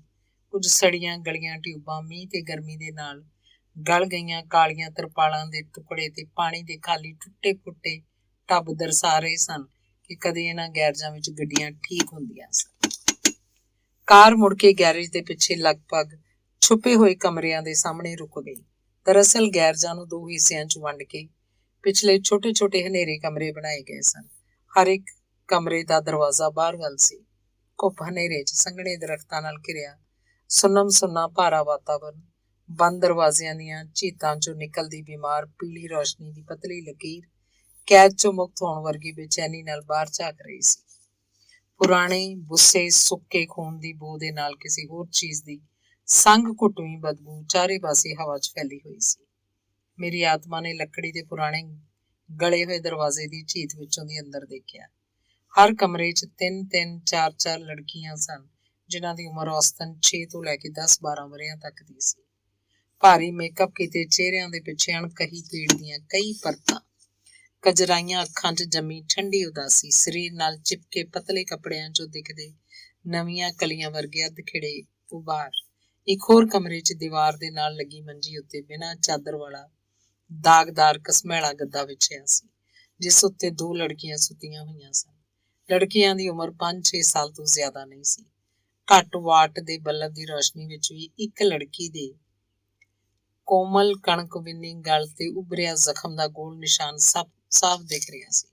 ਦੂਜੀ ਲੜਕੀ ਦੇ ਕੱਟੇ ਵਾਲਾਂ 'ਚ ਉਲਝੀ ਤਿਉੜੀ ਇੰਜ ਸੁੰਗੜੀ ਹੋਈ ਸੀ ਜਿਵੇਂ ਆਪਣੇ ਮਨ ਜਾਂ ਸਰੀਰ 'ਚ ਉੱਠਦੀ ਕਿਸੇ ਪੀੜ ਦਾ ਘੁੱਟ ਭਰ ਰਹੀ ਹੋਵੇ। ਜਦ ਨੂੰ ਗੱਡੀ ਸਟਾਰਟ ਹੋਣ ਦੀ ਆਵਾਜ਼ ਨਾਲ ਮੇਰੀ ਆਤਮਾ ਤਰਬਕ ਗਈ। ਉਹਨੇ ਦੇਖਿਆ ਚਿੱਟੇ ਰੰਗ ਦੀ ਇੱਕ ਲੈਂਡ ਰੋਵਰ ਵਿੱਚ ਡਰਾਈਵਰ ਦੀ ਸੀਟ ਤੇ ਇੱਕ ਵਿਦੇਸ਼ੀ ਬੈਠਾ ਸੀ, ਜਿਹਦੀ ਉਮਰ 40-45 ਸਾਲ ਸੀ। ਉਹਦੇ ਬਹੁਤੇ ਵਾਲ ਝੜ ਚੁੱਕੇ ਸੀ। ਗਹਿਰੀਆਂ ਨੀਲੀਆਂ ਅੱਖਾਂ ਵਿੱਚ ਬਰਫ਼ ਜੰਮੀ ਕਠੋਰਤਾ ਸੀ। ਤਦੇ ਮਧਰੇ ਕਾਦੀ ਫੀਨੇ ਨੱਕ ਵਾਲੀ ਖਮੇਰ ਔਰਤ 10-11 ਸਾਲ ਦੀ ਇੱਕ ਲੜਕੀ ਦਾ ਹੱਥ ਫੜੀ ਉੱਥੇ ਆਈ। ਡਰਾਈਵਰ ਦੀ ਸੀਟ ਤੇ ਬੈਠੇ ਆਦਮੀ ਨੂੰ ਦੇਖ ਕੇ ਲੜਕੀ ਦੇ ਮੂੰਹ 'ਚੋਂ ਕੇਵਲ ਇੱਕ ਸ਼ਬਦ ਨਿਕਲਿਆ, ਗੰਜਾ। ਕ੍ਰੋਧ, ਨਫ਼ਰਤ ਤੇ ਤਿਰਸਕਾਰ ਨਾਲ ਭਰਿਆ ਹੋਇਆ ਉਹ ਸ਼ਬਦ ਲੜਕੀ ਦੇ ਪੈਰਾਂ ਕੋਲ ਡਿੱਗ ਪਿਆ, ਜਿਹਨੂੰ ਉਹਨੇ ਆਪਣੀ ਜੁੱਤੀ ਦੀ ਨੋਕ ਨਾਲ ਮਸਲ ਦਿੱਤਾ। ਫੀਨੀ ਨੇ ਅੱਗ ਭਰੀਆਂ ਨਜ਼ਰਾਂ ਨਾਲ ਕੁੜੀ ਵੱਲ ਦੇਖਿਆ, ਫਿਰ ਲਗਭਗ ਉਹਨੂੰ ਖਿੱਚਦੀ ਹੋਈ ਗੱਡੀ 'ਚ ਬੈਠ ਗਈ। ਬਾਕੀ ਕਮਰਿਆਂ 'ਚ ਦੇਖਣ ਦਾ ਵਿਚਾਰ ਛੱਡ ਕੇ ਮੇਰੀ ਆਤਮਾ ਹੁਣ ਉਸ ਗੱਡੀ ਦੇ ਚੌੜੇ ਬੋਨਟ ਉੱਤੇ ਜਾ ਬੈਠੀ। ਗੱਡੀ ਅਜਗਰ ਦੀ ਤਰ੍ਹਾਂ ਰੀਂਗਦੀ ਹਨੇਰੇ 'ਚ ਸਰਕੀ, ਫਿਰ ਸੜਕ ਤੇ ਪਹੁੰਚਦਿਆਂ ਨਾਗ ਵਰਗੀ ਫੁਰਤੀ ਨਾਲ ਅੱਗੇ ਵਧਣ ਲੱਗੀ। ਕੁਝ ਦੂਰ ਜਾ ਕੇ ਫੀਨੇ ਨੱਕ ਵਾਲੀ ਔਰਤ ਨੇ ਇੱਕ ਲਿਫਾਫਾ ਲੜਕੀ ਨੂੰ ਫੜਾਤਾ। ਲੜਕੀ ਲਿਫਾਫੇ ਵਿੱਚੋਂ ਕੱਢ ਕੇ ਬਰਗਰ ਇੰਜ ਖਾਣ ਲੱਗ ਪਈ ਜਿਵੇਂ ਭੁੱਖੇ ਜਾਨਵਰ ਨੂੰ ਹਫ਼ਤਿਆਂ ਬਾਅਦ ਸ਼ਿਕਾਰ ਮਿਲਿਆ ਹੋਵੇ। ਪੇਟ 'ਚ ਭੋਜਨ ਪਹੁੰਚਦੇ ਹੀ ਉਹਦੀਆਂ ਬੁਝੀਆਂ ਅੱਖਾਂ ਦੀ ਲੋ ਹੌਲੀ-ਹੌਲੀ ਜਗਣ ਲੱਗ ਪਈ। ਗੱਡੀ ਚਲਾਉਂਦਾ ਆਦਮੀ ਬਾਰ-ਬਾਰ ਰਸਤੇ ਤੋਂ ਨਜ਼ਰ ਚੁੱਕ ਕੇ ਨਾਲ ਬੈਠੀ ਲੜਕੀ ਨੂੰ ਤਾੜ ਰਿਹਾ ਸੀ। ਸ਼ਾਇਦ ਉਹ ਕੁਝ ਜਾਂਚ ਪਰਖ ਰਿਹਾ ਸੀ। ਲੜਕੀ ਦੇ ਫੁੱਲਦਾਰ ਬਲਾਊਜ਼ 'ਚ ਉਹਦੀਆਂ ਸੁੱਕੀਆਂ ਬਾਹਾਂ ਤੇ ਉੱਚੇ ਸਾਰੌਂਗ ਵਿੱਚ ਉਮਰ ਦੇ ਹਿਸਾਬ ਨਾਲ ਲੰਬੀਆਂ ਲੱਤਾਂ ਝਾਕ ਰਹੀਆਂ ਸਨ। ਗੱਡੀ ਮੱਧਵਰਤੀ ਲੋਲੈਂਡ ਤੋਂ ਹੁੰਦੀ ਹੋਈ ਗੁਜ਼ਰ ਰਹੀ ਸੀ, ਜਿੱਥੇ ਦੂਰ-ਦੂਰ ਤੱਕ ਖੇਤ ਫੈਲੇ ਹੋਏ ਸਨ। ਹਨੇਰੀ ਸੜਕ ਦੇ ਦੋਵੇਂ ਪਾਸੇ ਕਿਤੇ-ਕਿਤੇ ਪੱਥਰਾਂ ਨਾਲ ਬਣੇ ਛੋਟੇ-ਛੋਟੇ ਹਿੰਦੂ ਮੰਦਰਾਂ ਵਰਗੇ ਸਰੀਨ ਸਨ, ਜਿਨ੍ਹਾਂ 'ਚ ਰੱਖੀਆਂ ਬੁੱਧ ਦੀਆਂ ਮੂਰਤੀਆਂ ਦੇ ਸਾਹਮਣੇ ਟਿਮਟਿਮਾਉਂਦੇ ਦੀਵੇ ਪਤਾ ਨਹੀਂ ਰਾਹੀਆਂ ਨੂੰ ਰਾਹ ਦਿਖਾ ਰਹੇ ਸਨ ਕਿ ਰਾਹ ਭੁਲਾ ਰਹੇ ਸਨ। ਖੇਤਾਂ ਦੇ ਆਸ-ਪਾਸ ਦੂਰ-ਦੂਰ ਲੱਕੜੀ ਦੇ ਮੋਟੇ ਲੱਠਾਂ ਦਾ ਥੜਾ ਜਿਹਾ ਬਣਾ ਕੇ ਉਹਨਾਂ ਤੇ ਬਣਿਆ ਪਾਮ ਤੇ ਪੱਤਿਆਂ ਦੀਆਂ ਝੌਂਪੜੀਆਂ ਖਿਲਰੀਆਂ ਹੋਈਆਂ ਸਨ। ਹੁਣੇ-ਹੁਣੇ ਨਿਕਲੇ ਚੰਦਰਮਾ ਦੀ ਰੌਸ਼ਨੀ 'ਚ ਝੁੱਗੀ ਦੇ ਸਾਹਮਣੇ ਖੜੀ ਇੱਕ ਔਰਤ ਦਿਖ ਰਹੀ ਸੀ, ਜਿਹਨੇ 11-12 ਸਾਲ ਦੀ ਇੱਕ ਲੜਕੀ ਦਾ ਹੱਥ ਫੜਿਆ ਸੀ। ਦੂਰੋਂ ਆਉਂਦੀ ਗੱਡੀ ਦੀ ਹੈਡਲਾਈਟ ਦੀ ਰੌਸ਼ਨੀ ਨੂੰ ਦੇਖ ਕੇ ਔਰਤ ਨੇ ਲੜਕੀ ਦਾ ਹੱਥ ਜ਼ੋਰ ਨਾਲ ਫੜ ਲਿਆ। ਗੱਡੀ ਝੁੱਗੀ ਤੋਂ ਕੁਝ ਦੂਰ ਸੜਕ ਤੇ ਰੁਕ ਗਈ। ਫੀਨੀ ਔਰਤ ਗੱਡੀ 'ਚ ਉਤਰ ਕੇ ਮਾਂ ਬੇਟੀ ਦੇ ਕੋਲ ਗਈ, ਫਿਰ ਜਲਦੀ ਨਾਲ ਮਾਂ ਦੇ ਹੱਥ 'ਚ ਇੱਕ ਛੋਟਾ ਲਿਫਾਫਾ ਫੜਾ ਕੇ ਬਿਨਾਂ ਕੁਝ ਕਹੇ ਲੜਕੀ ਨੂੰ ਲਗਭਗ ਘਸੀਟਦੀ ਤੇਜ਼ ਕਦਮਾਂ ਨਾਲ ਗੱਡੀ ਵੱਲ ਵਧ ਗਈ। ਲੜਕੀ ਨੇ 1-2 ਵਾਰ ਮੁੜ ਕੇ ਮਾਂ ਵੱਲ ਦੇਖਿਆ, ਪਰ ਉਹ ਮੁੱਠੀ 'ਚ ਲਿਫਾਫਾ ਫੜੀ ਬਿਨਾਂ ਮੁੜ ਕੇ ਦੇਖਿਆ ਸਿਰ ਝੁਕਾਈ ਹਾਰੇ ਜੁਆਰੀਏ ਵਾਂਗ ਝੁੱਗੀ ਵੱਲ ਜਾ ਰਹੀ ਸੀ। ਕਦੇ-ਕਦੇ ਇੱਕ ਛਿਣ ਵਿੱਚ ਹੀ ਵਰਤਮਾਨ ਅਤੀਤ ਹੋ ਜਾਂਦਾ ਹੈ। ਮੀਲਾਂ ਚੱਲਣ ਤੋਂ ਬਾਅਦ ਗੱਡੀ ਦੱਖਣੀ ਪੱਛਮੀ ਬਰਸਾਤੀ ਜੰਗਲਾਂ ਵੱਲ ਗਈ, ਜਿੱਥੇ ਸਮੁੰਦਰ ਵੱਲ ਢਲਦੇ ਪਹਾੜਾਂ ਤੋਂ 50 ਮੀਟਰ ਤੋਂ ਵੀ ਜ਼ਿਆਦਾ ਉਚਾਈ ਵਾਲੇ ਸੰਘਣੇ ਦਰਖਤ ਸਨ। ਕੁਝ ਹੋਰ ਉਤਾਂਹ ਜਾਣ ਤੋਂ ਬਾਅਦ ਪਾਈਨ ਦੇ ਸੰਘਣੇ ਜੰਗਲ ਸ਼ੁਰੂ ਹੋ ਗਏ। ਮੇਰੀ ਆਤਮਾ ਨੇ ਦੇਖਿਆ ਕੁਝ ਦਰਖਤ ਕੱਟ ਕੇ ਜਗ੍ਹਾ ਸਮਤਲ ਕੀਤੀ ਗਈ ਸੀ, ਜਿੱਥੇ ਸੰਘਣੇ ਬਿਰਖਾਂ ਦੀਆਂ ਪਰਛਾਵਿਆਂ 'ਚ ਛੁਪੇ ਪਾਮ ਦੇ ਪੱਤਿਆਂ ਦੀਆਂ ਛੱਤਾਂ ਵਾਲੇ ਲੱਕੜੀ ਦੇ ਕੁਝ ਕੈਬਿਨ ਸਨ।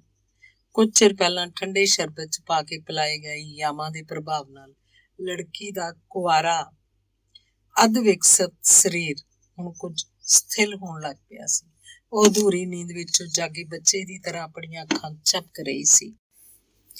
ਉਸ ਦੀਆਂ ਬੰਦ ਹੁੰਦੀਆਂ ਅੱਖਾਂ ਦੇ ਸਾਹਮਣੇ ਮਾਂ ਦਾ ਚਿਹਰਾ ਘੁੰਮ ਰਿਹਾ ਸੀ। ਅੱਜ ਪਹਿਲੀ ਵਾਰ ਮਾਂ ਨੇ 5 ਛੋਟੇ ਭੈਣ ਭਰਾਵਾਂ ਨਾਲੋਂ ਵੱਧ ਭੋਜਨ ਉਹਨੂੰ ਦਿੱਤਾ ਸੀ। ਨਵੀਂ ਫਰਾਕ ਪਹਿਨਾਉਣ ਤੋਂ ਪਹਿਲਾਂ ਉਹ ਕੁਝ ਪਲ ਧਿਆਨ ਨਾਲ ਉਸ ਵੱਲ ਦੇਖਦੀ ਰਹੀ ਸੀ। ਫਿਰ ਦੇਰ ਤੱਕ ਉਹਨੂੰ ਗਲ ਨਾਲ ਲਾਈ ਖੜੀ ਰਹੀ। ਉਹਦੀ ਨੰਗੀ ਪਿੱਠ ਤੇ ਮਾਂ ਦੇ ਗਰਮ ਅੱਥਰੂ ਵਗਦੇ ਰਹੇ ਸਨ। ਗੱਡੀ ਰੋਕ ਕੇ ਵਿਦੇਸ਼ੀ ਨੇ ਨੀਮ ਬੇਹੋਸ਼ ਲੜਕੇ ਨੂੰ ਬੋਰੀ ਵਾਂਗ ਮੋਢੇ ਤੇ ਚੁੱਕ ਲਿਆ। ਫਿਰ ਉਹ ਲੰਮੇ ਲੰਮੇ ਡੱਗ ਭਰਦਾ ਇੱਕ ਕੈਬਨ ਵੱਲ ਤੁਰ ਪਿਆ।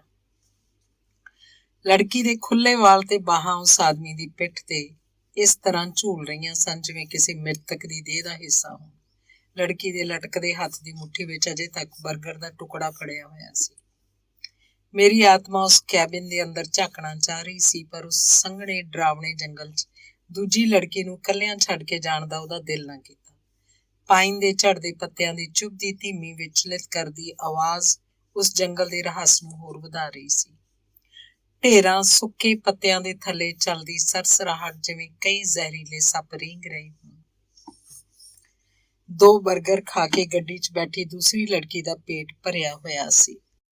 ਉਸਨੇ ਪੁਰਾਣੇ ਬੂਟ ਉਤਾਰ ਦਿੱਤੇ, ਫਿਰ ਗੋਡੇ ਮੋੜ ਕੇ ਲੰਮੀਆਂ ਲੱਤਾਂ ਨੂੰ ਉੱਚੇ ਸਾਰੌਂਗ ਨਾਲ ਢੱਕਣ ਦੀ ਬੇਕਾਰ ਕੋਸ਼ਿਸ਼ ਕਰਦੀ ਸੀਟ ਤੇ ਲੇਟ ਗਈ। ਜਲਦੀ ਉਹ ਵਿਦੇਸ਼ੀ ਆਦਮੀ ਤੇ ਉਹਦੇ ਪਿੱਛੇ ਪਰਸ ਸੰਭਾਲਦੀ ਫੀਨੀ ਔਰਤ ਕੈਬਿਨ 'ਚੋਂ ਬਾਹਰ ਆ ਗਈ। ਗੱਡੀ ਸਟਾਰਟ ਕਰਨ ਤੋਂ ਪਹਿਲਾਂ ਉਹਨੇ ਬੜੇ ਧਿਆਨ ਨਾਲ ਸੀਟ ਤੇ ਸੁੰਗੜ ਕੇ ਸੁੱਤੀ ਹੋਈ ਲੜਕੀ ਵੱਲ ਦੇਖਿਆ। ਕੁਝ ਉੱਠੇ ਹੋਏ ਸਾਰੌਂਗ ਵਿੱਚੋਂ ਉਹਦੀ ਲਾਲ ਫਰਿੱਲ ਵਾਲੀ ਨਵੀਂ ਕੱਛੀ ਦਿਖਦੀ ਪਈ ਸੀ। ਗੱਡੀ ਢਲਾਣ ਵੱਲ ਵਧਣ ਲੱਗ ਪਈ। ਆਪਰੇਸ਼ਨ ਠੀਕ ਹੋ ਗਿਆ? ਗੱਡੀ ਚਲਾਉਂਦੇ ਆਦਮੀ ਨੇ ਵਾਈਪਰ ਚਲਾ ਕੇ ਤਰੇਲ ਨਾਲ ਗਿੱਲੀ ਹੋ ਚੁੱਕੀ ਵਿੰਡਸ਼ੀਲਡ ਤੇ ਚਿਪਕੀਆਂ ਪਾਈਨ ਦੀਆਂ ਸੂਈਆਂ ਹਟਾਈਆਂ। ਹਾਂ, ਔਰਤ ਸ਼ਬਦਾਂ ਦਾ ਪ੍ਰਯੋਗ ਘੱਟ ਕਰਦੀ ਸੀ। ਕਿੰਨੇ ਦਿਨ ਲੱਗਣਗੇ ਉਹਨਾਂ ਨੂੰ ਫਿਰ ਤੋਂ ਕੰਮ ਸ਼ੁਰੂ ਕਰਵਾਉਣ 'ਚ? ਵਿਦੇਸ਼ੀ ਹੁੰਦਿਆਂ ਵੀ ਉਹ ਆਦਮੀ ਕੰਬੋਡੀਅਨ ਵਾਂਗ ਹੀ ਖਮੇਰ ਬੋਲ ਰਿਹਾ ਸੀ। ਸ਼ਾਇਦ 2 ਹਫ਼ਤੇ। ਡਾਕਟਰ ਨੂੰ ਸਮਝਾ ਦਿੱਤਾ ਸੀ ਨਾ ਪਿਛਲੀ ਵਾਰੀ ਉਹਨੇ ਨਕਲੀ ਹਾਈਮਨ ਦੀ ਝਿੱਲੀ ਮੋਟੀ ਲਾਤੀ ਸੀ। ਹਾਂ, ਸਮਝਾ ਦਿੱਤਾ ਸੀ। ਜਦੋਂ ਏਸ਼ੀਅਨ ਗਾਹਕ ਕੁਆਰੀਆਂ ਲੜਕੀਆਂ ਦੇ ਇੰਨੇ ਪੈਸੇ ਦੇਣ ਨੂੰ ਤਿਆਰ ਨਹੀਂ, ਤਾਂ ਸਾਨੂੰ ਵੀ ਉਹਨਾਂ ਲੜਕੀਆਂ ਨੂੰ ਫਿਰ ਤੋਂ ਕੁਆਰਾ ਬਣਾਉਣ ਲਈ ਕੁਝ ਵੱਧ ਪੈਸੇ ਦੇਣ 'ਚ ਕੋਈ ਹਰਜ ਨਹੀਂ, ਕੋਈ ਹਰਜ ਨਹੀਂ। ਫਿਰ ਉਸ ਗੱਡੀ ਦੀ ਬੋਨਟ ਛੱਡ ਕੇ ਮੇਰੀ ਆਤਮਾ ਉੱਤਰੀ ਪਹਾੜਾਂ ਵੱਲ ਉੱਡ ਗਈ, ਜਿੱਥੇ ਚੌੜੇ ਪੱਤਿਆਂ ਵਾਲੇ ਸਦਾ ਬਹਾਰ ਜੰਗਲ ਸਨ। 30-30 ਮੀਟਰ ਉੱਚੇ ਦਰਖਤਾਂ ਥੱਲੇ ਸੰਘਣੀਆਂ ਵੇਲਾਂ, ਬਾਂਸ ਪਾਮ ਤੇ ਹੋਰ ਕਈ ਕਿਸਮ ਦੇ ਹਰੇ ਪੌਦੇ ਸਨ। ਕੁਝ ਹੋਰ ਉਚਾਈ ਤੇ ਕਈ ਪ੍ਰਕਾਰ ਦੇ ਆਰਚੇਡ ਆਪਣੇ ਪੂਰੇ ਜੋਬਨ ਤੇ ਸਨ। ਅਜੇ ਮੇਰੀ ਆਤਮਾ ਉਸ ਦੁਰਲੱਭ ਜਾਤੀ ਦੇ ਫੁੱਲਾਂ ਦੀ ਘੁਮਾਉਦਾਰ ਰਹੱਸਮਈ ਸੁਗੰਧਹੀਨ ਰੰਗੀਲੀ ਸੁੰਦਰਤਾ ਦਾ ਆਨੰਦ ਮਾਣ ਹੀ ਰਹੀ ਸੀ ਕਿ ਉਹਨੂੰ ਕਿਸੇ ਦੇ ਹਫਣ ਦੀ ਆਵਾਜ਼ ਸੁਣਾਈ ਦਿੱਤੀ। ਕੁਝ ਨਜ਼ਦੀਕ ਜਾ ਕੇ ਉਹਨੇ ਦੇਖਿਆ 12-13 ਸਾਲ ਦੀ ਇੱਕ ਲੜਕੀ ਜ਼ਖਮੀ ਜਾਨਵਰ ਵਾਂਗ ਝਾੜੀਆਂ 'ਚ ਛੁਪੀ ਹੋਈ ਸੀ।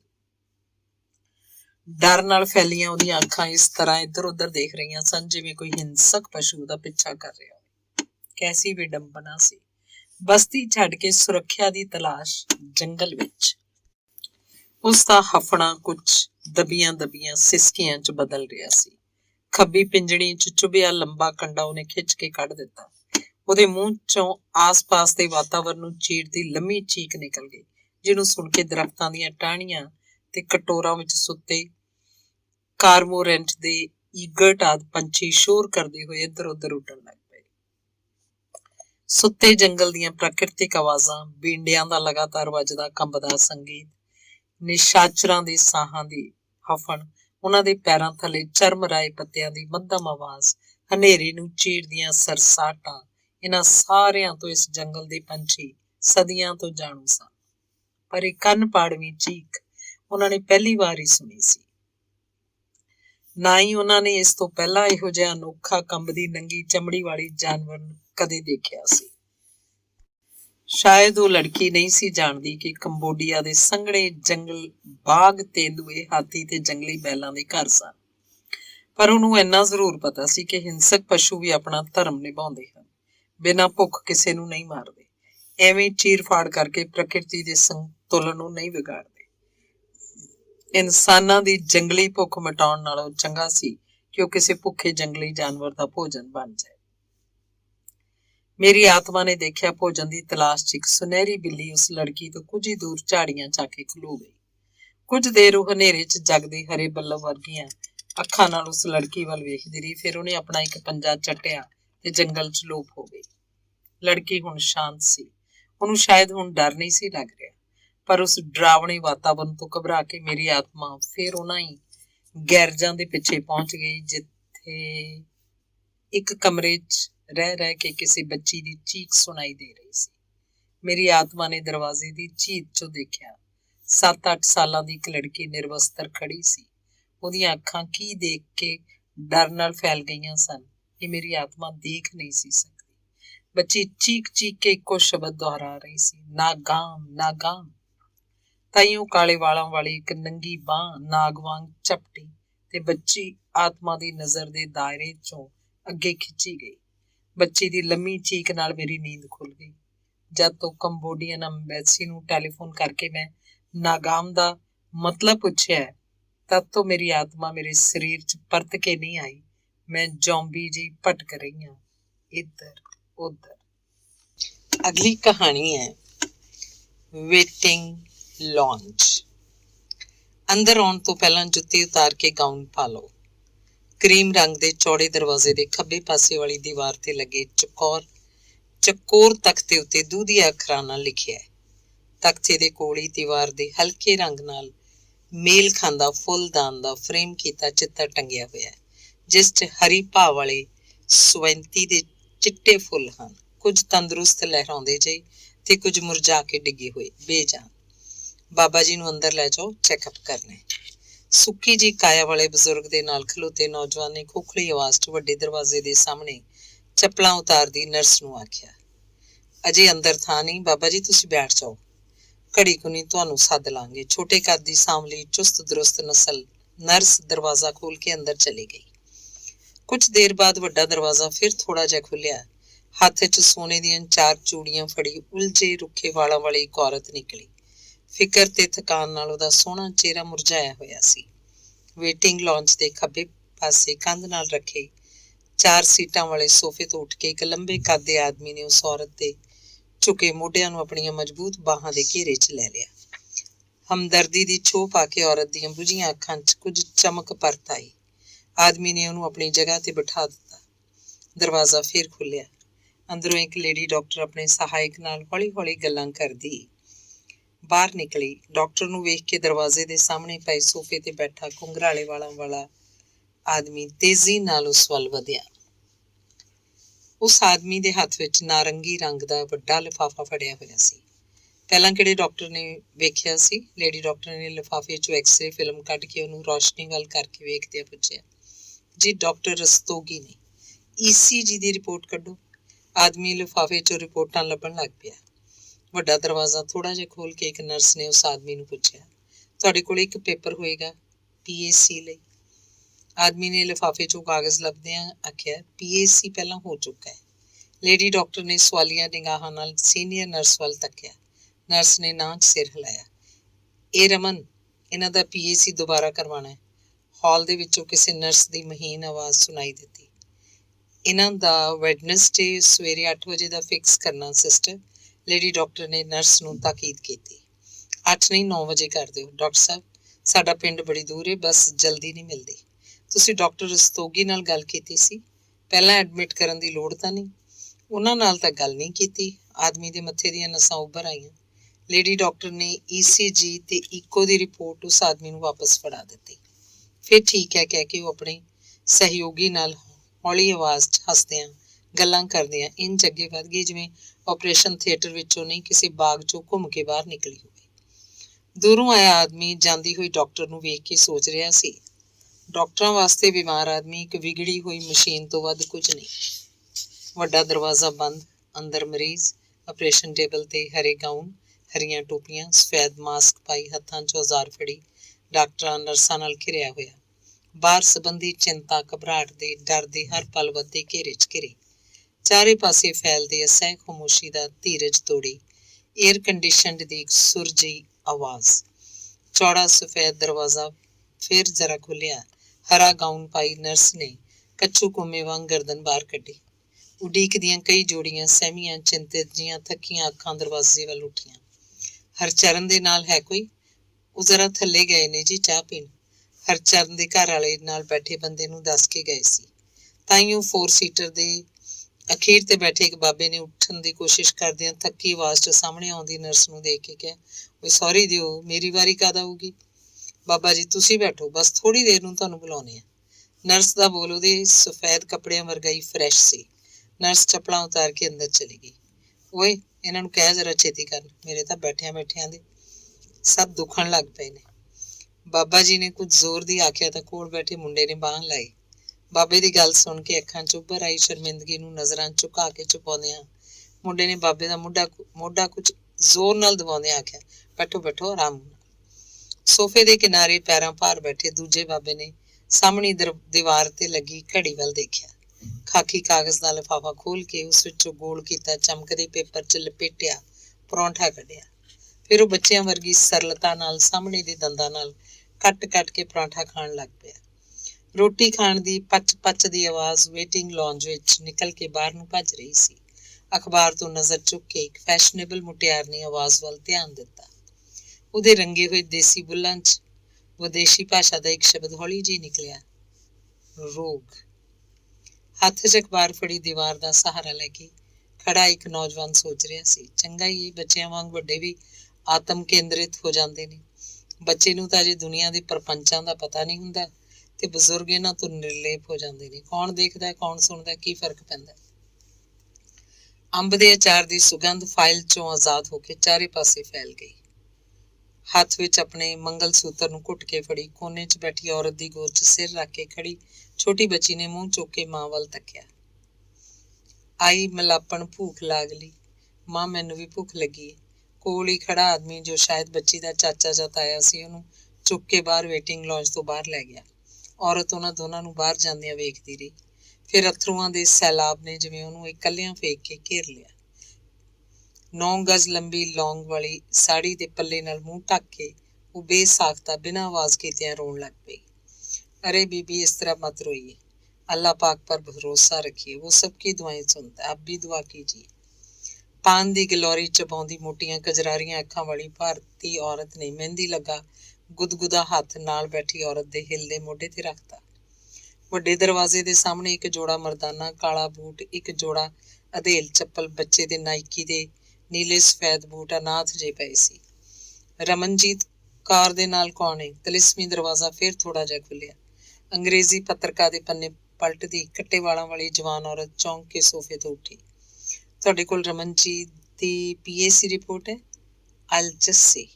ਔਰਤ ਨੇ ਨਾਰੰਗੀ ਰੰਗ ਦਾ ਵੱਡਾ ਲਿਫਾਫਾ ਖੋਲਿਆ ਜਿਸ ਉੱਪਰ ਵੱਡੇ ਕਾਲੇ ਅੱਖਰਾਂ 'ਚ ਹਸਪਤਾਲ ਦਾ ਨਾਂ ਤੇ ਥੱਲੇ ਛੋਟੇ ਅੱਖਰਾਂ 'ਚ ਉੱਥੇ ਇਲਾਜ ਕੀਤੇ ਜਾਣ ਵਾਲੀਆਂ ਬਿਮਾਰੀਆਂ ਦੀ ਬਿਓਰਾ, ਮਰੀਜ਼ ਦਾ ਨਾਂ, ਰਜਿਸਟ੍ਰੇਸ਼ਨ ਨੰਬਰ ਆਦਿ ਲਿਖਿਆ ਸੀ।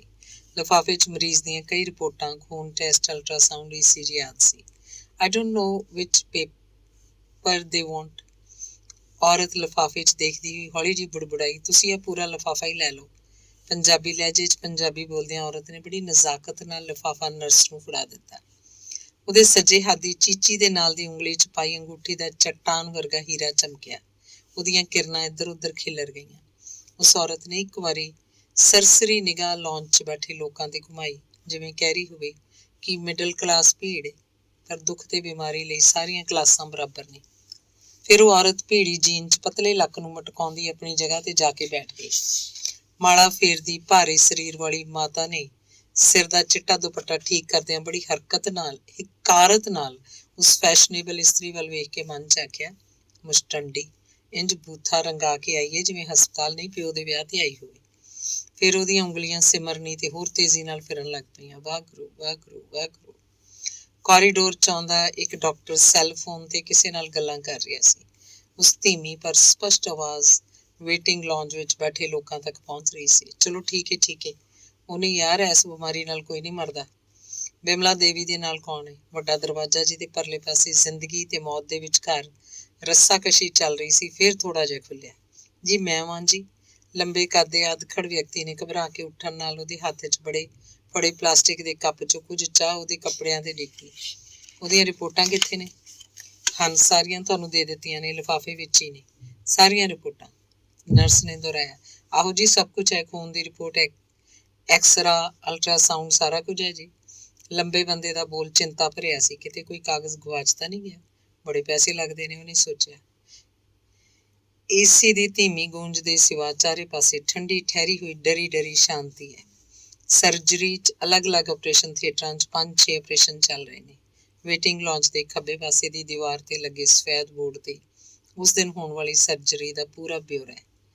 ਪਹਿਲੀ OT Ramanjeet Kaur, cervical biopsy, doctor Ramesh Bisaria, anaesthetist doctor Arun Tiwari, time ਸਵੇਰੇ 8 ਵਜੇ। ਦੂਸਰੀ OT Kesar Prasad, bronchoscopy, doctor Harinderpal, anaesthetist doctor Arun Tiwari. ਤੀਸਰੀ ਓਟੀ। ਚੌਥੀ ਓਟੀ 5ਵੇਂ ਨੰਬਰ ਤੇ ਸ਼੍ਰੀਮਤੀ ਰਾਜੇਸ਼ਵਰੀ ਦੇਵੀ ਦੇ ਨਾਂ ਦੇ ਸਾਹਮਣੇ ਅਪੈਂਡਿਸੈਕਟਮੀ ਲਿਖਿਆ ਹੋਇਆ ਹੈ।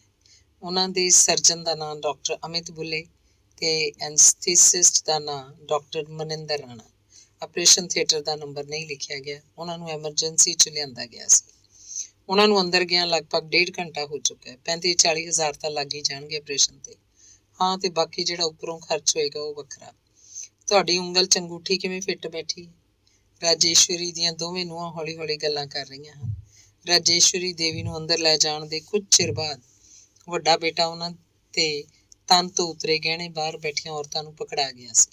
ਹੁਣ ਦੋਵੇਂ ਨੂੰਹਾਂ ਸੋਫੇ ਤੇ ਬੈਠੀਆਂ ਹੌਲੀ-ਹੌਲੀ ਗੱਲਾਂ ਕਰਦੀਆਂ ਇੱਕ ਦੂਜੀ ਵੱਲ ਚੋਰ ਨਜ਼ਰਾਂ ਨਾਲ ਵੇਖ ਰਹੀਆਂ ਹਨ, ਇਹ ਜਾਚਣ ਲਈ ਕਿ ਕਿਸ ਦੇ ਹੱਥ ਕਿੰਨਾ ਮਾਲ ਲੱਗਿਆ।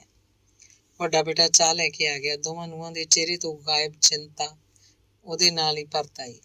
ਮੈਥੋਂ ਤਾਂ ਘੁੱਟ ਨਹੀਂ ਭਰਿਆ ਜਾਣਾ, ਵੱਡੀ ਨੇ ਭਰੇ ਗਲੇ ਨਾਲ ਕਹਿੰਦਿਆਂ ਚਾਹ ਦਾ ਕੱਪ ਪਤੀ ਨੂੰ ਮੋੜ ਦਿੱਤਾ।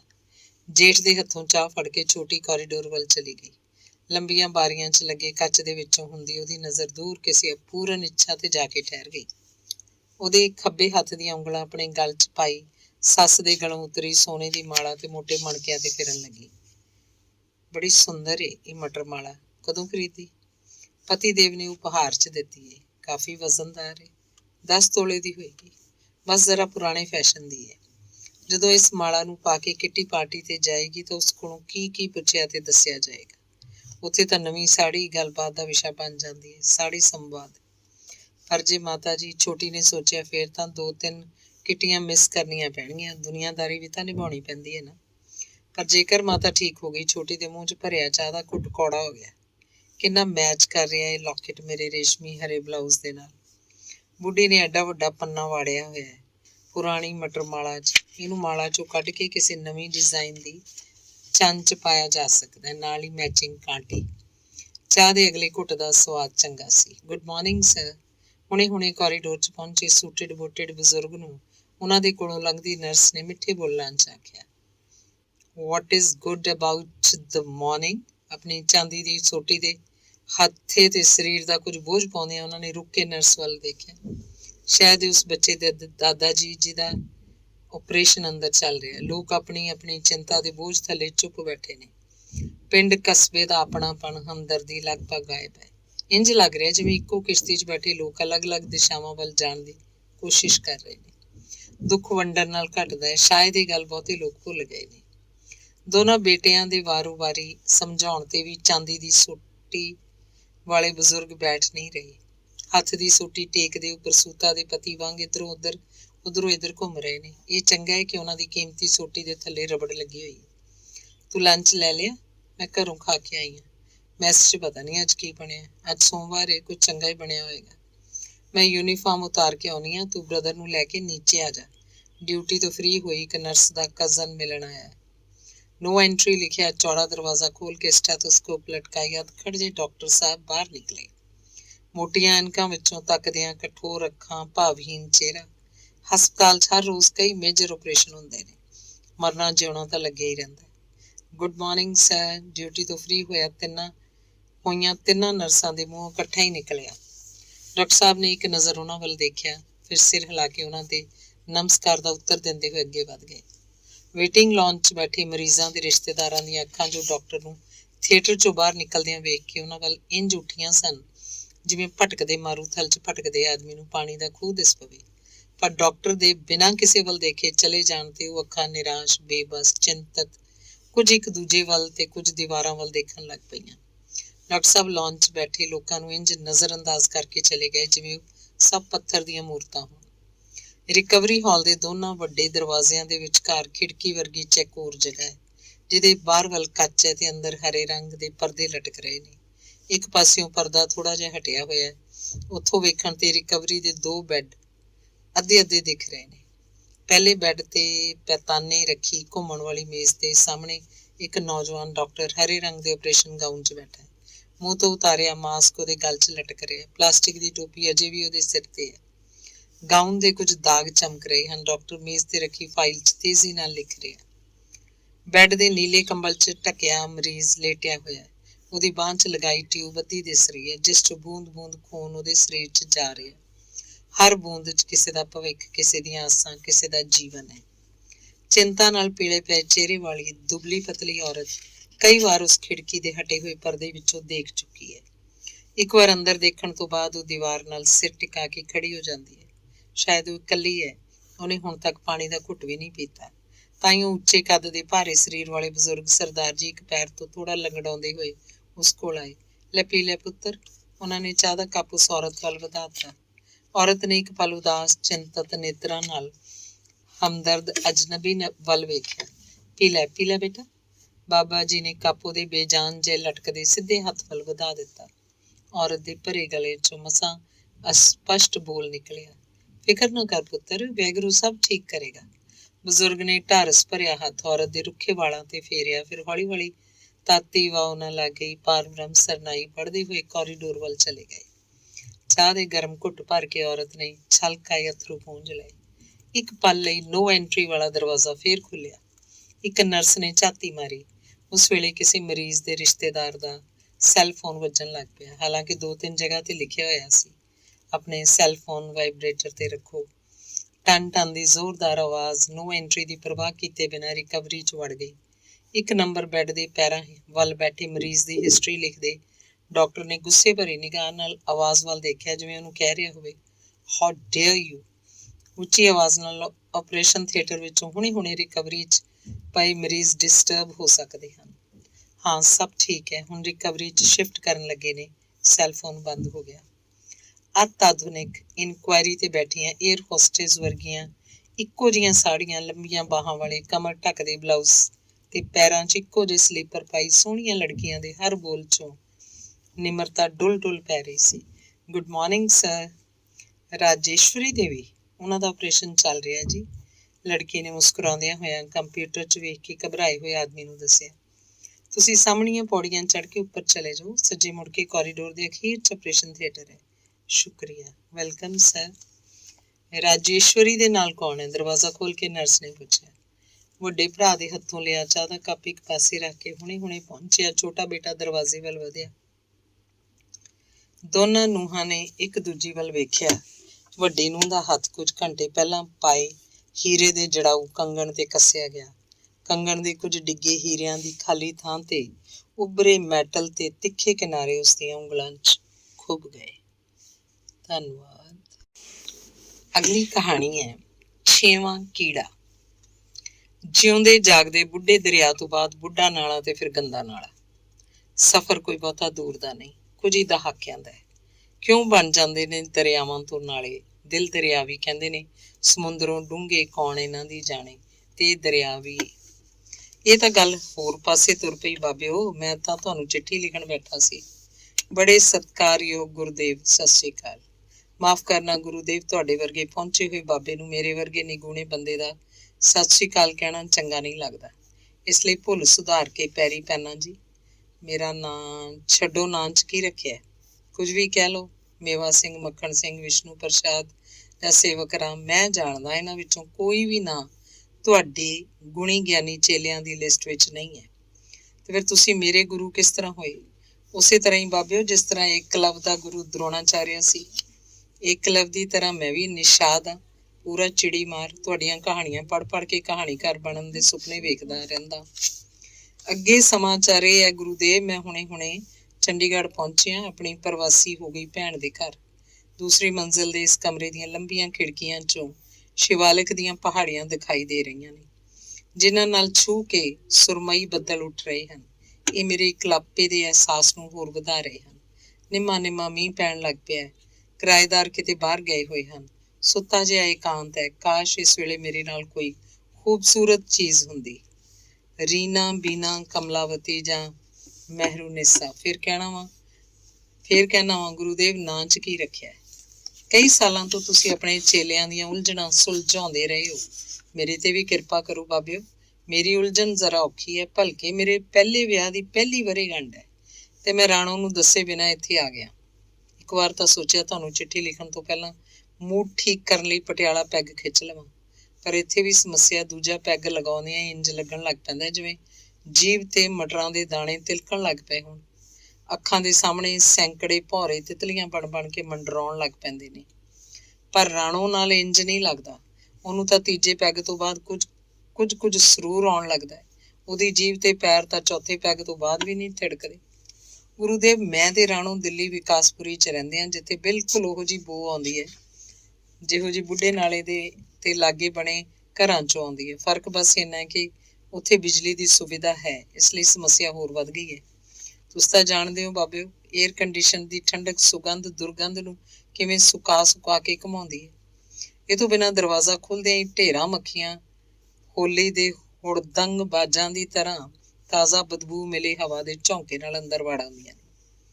ਰਾਣੋ ਨਾਲ ਵਿਆਹ ਤੋਂ ਬਾਅਦ ਕਾਰ ਵਿੱਚ ਸਫ਼ਰ ਕਰਨ ਦੀ ਆਦਤ ਜਿਹੀ ਪੈ ਗਈ ਹੈ। ਅੱਜ ਮੈਂ ਆਪਣੀ ਜਾਨ ਜੋਖਮ 'ਚ ਪਾ ਕੇ ਹਰਿਆਣਾ ਰੋਡਵੇਜ਼ ਦੀ ਬੱਸ ਤੇ ਆਇਆ। ਇੰਜ ਮੈਂ ਕੇਵਲ ਰਾਣੋ ਨੂੰ ਧਿਆਨ 'ਚ ਰੱਖਦਿਆਂ ਹੀ ਕੀਤਾ। ਗੁਰੂਦੇਵ, ਤੁਸੀਂ ਤਾਂ ਬੀਬੀਆਂ ਦੀ ਡਰਾਈਵਿੰਗ ਤੇ ਦਿੱਲੀ ਦੇ ਟ੍ਰੈਫਿਕ ਤੋਂ ਚੰਗੀ ਤਰ੍ਹਾਂ ਜਾਣੂ। ਖੈਰ ਕੋਈ ਗੱਲ ਨਹੀਂ, ਖੌਰੇ ਕੋਈ ਗੱਲ ਹੀ ਬਣ ਜਾਏ। ਦੂਜਾ, ਮੈਂ ਨਹੀਂ ਸੀ ਚਾਹੁੰਦਾ ਕਿ ਸਵੇਰੇ ਦਫ਼ਤਰ ਜਾਣ ਲੱਗਿਆ ਰਾਣੋ ਬੱਸ ਸਟੈਂਡ ਤੇ ਇਕੱਲੀ ਖੜੀ ਰਹੇ, ਭਿਣਕਦੀਆਂ ਮੱਖੀਆਂ ਨਾਲ ਘਿਰੀ ਹੋਈ। ਇੰਜ ਵੀ ਹੋ ਸਕਦੀ ਸੀ ਆਪਣੀ ਕਾਰ ਨਾ ਹੋਣ ਤੇ ਰਾਣੋ ਉਸ ਬੈਰੀਟੋਨ ਨੂੰ ਟੈਲੀਫੋਨ ਕਰ ਦਿੰਦੀ। ਸੋਫਰ ਡਰੀਵਨ ਮਰਸਡੀਜ਼। ਮੈਂ ਜਾਣਦਾ ਗੁਰੂਦੇਵ, ਤੁਹਾਡੇ ਬਿਨਾਂ ਮੇਰਾ ਦਰਦ ਕੋਈ ਹੋਰ ਨਹੀਂ ਸਮਝ ਸਕਦਾ। ਗੱਲ ਇੰਜ ਹੈ, ਜਦੋਂ ਠੀਕ 1 ਸਾਲ ਪਹਿਲਾਂ ਅਸੀਂ ਹਨੀਮੂਨ ਲਈ ਮਨਾਲੀ ਗਏ ਸੀ। ਦਿੱਲੀ ਤੋਂ ਦਾਸ 'ਚ ਮਿਲੀ ਫੁੱਲਾਂ ਨਾਲ ਸਜੀ ਕਾਰ ਨੂੰ ਦੋਸਤਾਂ ਨੇ ਧੱਕਾ ਲਾ ਕੇ ਸੁਨਹਿਰੀ ਭਵਿੱਖ ਵੱਲ ਤੋਰਿਆ ਸੀ। ਧੱਕਾ ਲਾਉਣ ਵਾਲਿਆਂ 'ਚ ਮੇਰਾ ਤਾਂ ਇੱਕਾ ਦੁੱਕਾ ਦੋਸਤ ਹੀ ਸੀ, ਪਰ ਰਾਣੋ ਦੇ ਦੋਸਤਾਂ ਦੀ ਪੂਰੀ ਫੌਜ ਸੀ। ਉਹਨਾਂ ਨੂੰ ਕਾਰ ਦੇ ਤੇ ਹੱਥ ਰੱਖਣ ਦੀ ਥਾਂ ਨਹੀਂ ਸੀ ਮਿਲ ਰਹੀ। ਰਾਣੋ ਆਪਣੇ ਦੋਸਤਾਂ 'ਚ ਇੰਨੀ ਪੋਪੂਲਰ ਹੈ, ਮੈਂ ਤਾਂ ਇਸ ਗੱਲ ਤੋਂ ਜਾਣੂ ਹੀ ਨਹੀਂ ਸੀ। ਮਨਾਲੀ ਬਿਆਸ ਤੇ ਬਣੇ ਪੁਲ ਦੇ ਦੂਜੇ ਪਾਸੇ ਕਲੱਬ ਹਾਊਸ ਦੇ ਲਾਗੇ ਹੀਮਾ ਹੌਲੀਡੇ ਹੋਮ ਵਿੱਚ ਸਾਡਾ ਕਮਰਾ ਬੁੱਕ ਸੀ। ਰਾਣੋ ਦੇ ਕਹਿਣ ਤੇ ਮੈਂ ਕਾਰ ਪੁਲ ਦੇ ਉਰਲੇ ਪਾਸੇ ਰੋਕ ਲਈ। ਦੂਜੇ ਨਵੇਂ ਵਿਆਹੇ ਜੋੜਿਆਂ ਦੀ ਤਰ੍ਹਾਂ ਅਸੀਂ ਵੀ ਹੱਥਾਂ 'ਚ ਹੱਥ ਪਾਈ ਸੁਪਨਿਆਂ ਦੇ ਸੰਸਾਰ 'ਚ ਵਿਚਰਦੇ ਪੁਲ ਪਾਰ ਕਰਨ ਲੱਗ ਪਏ।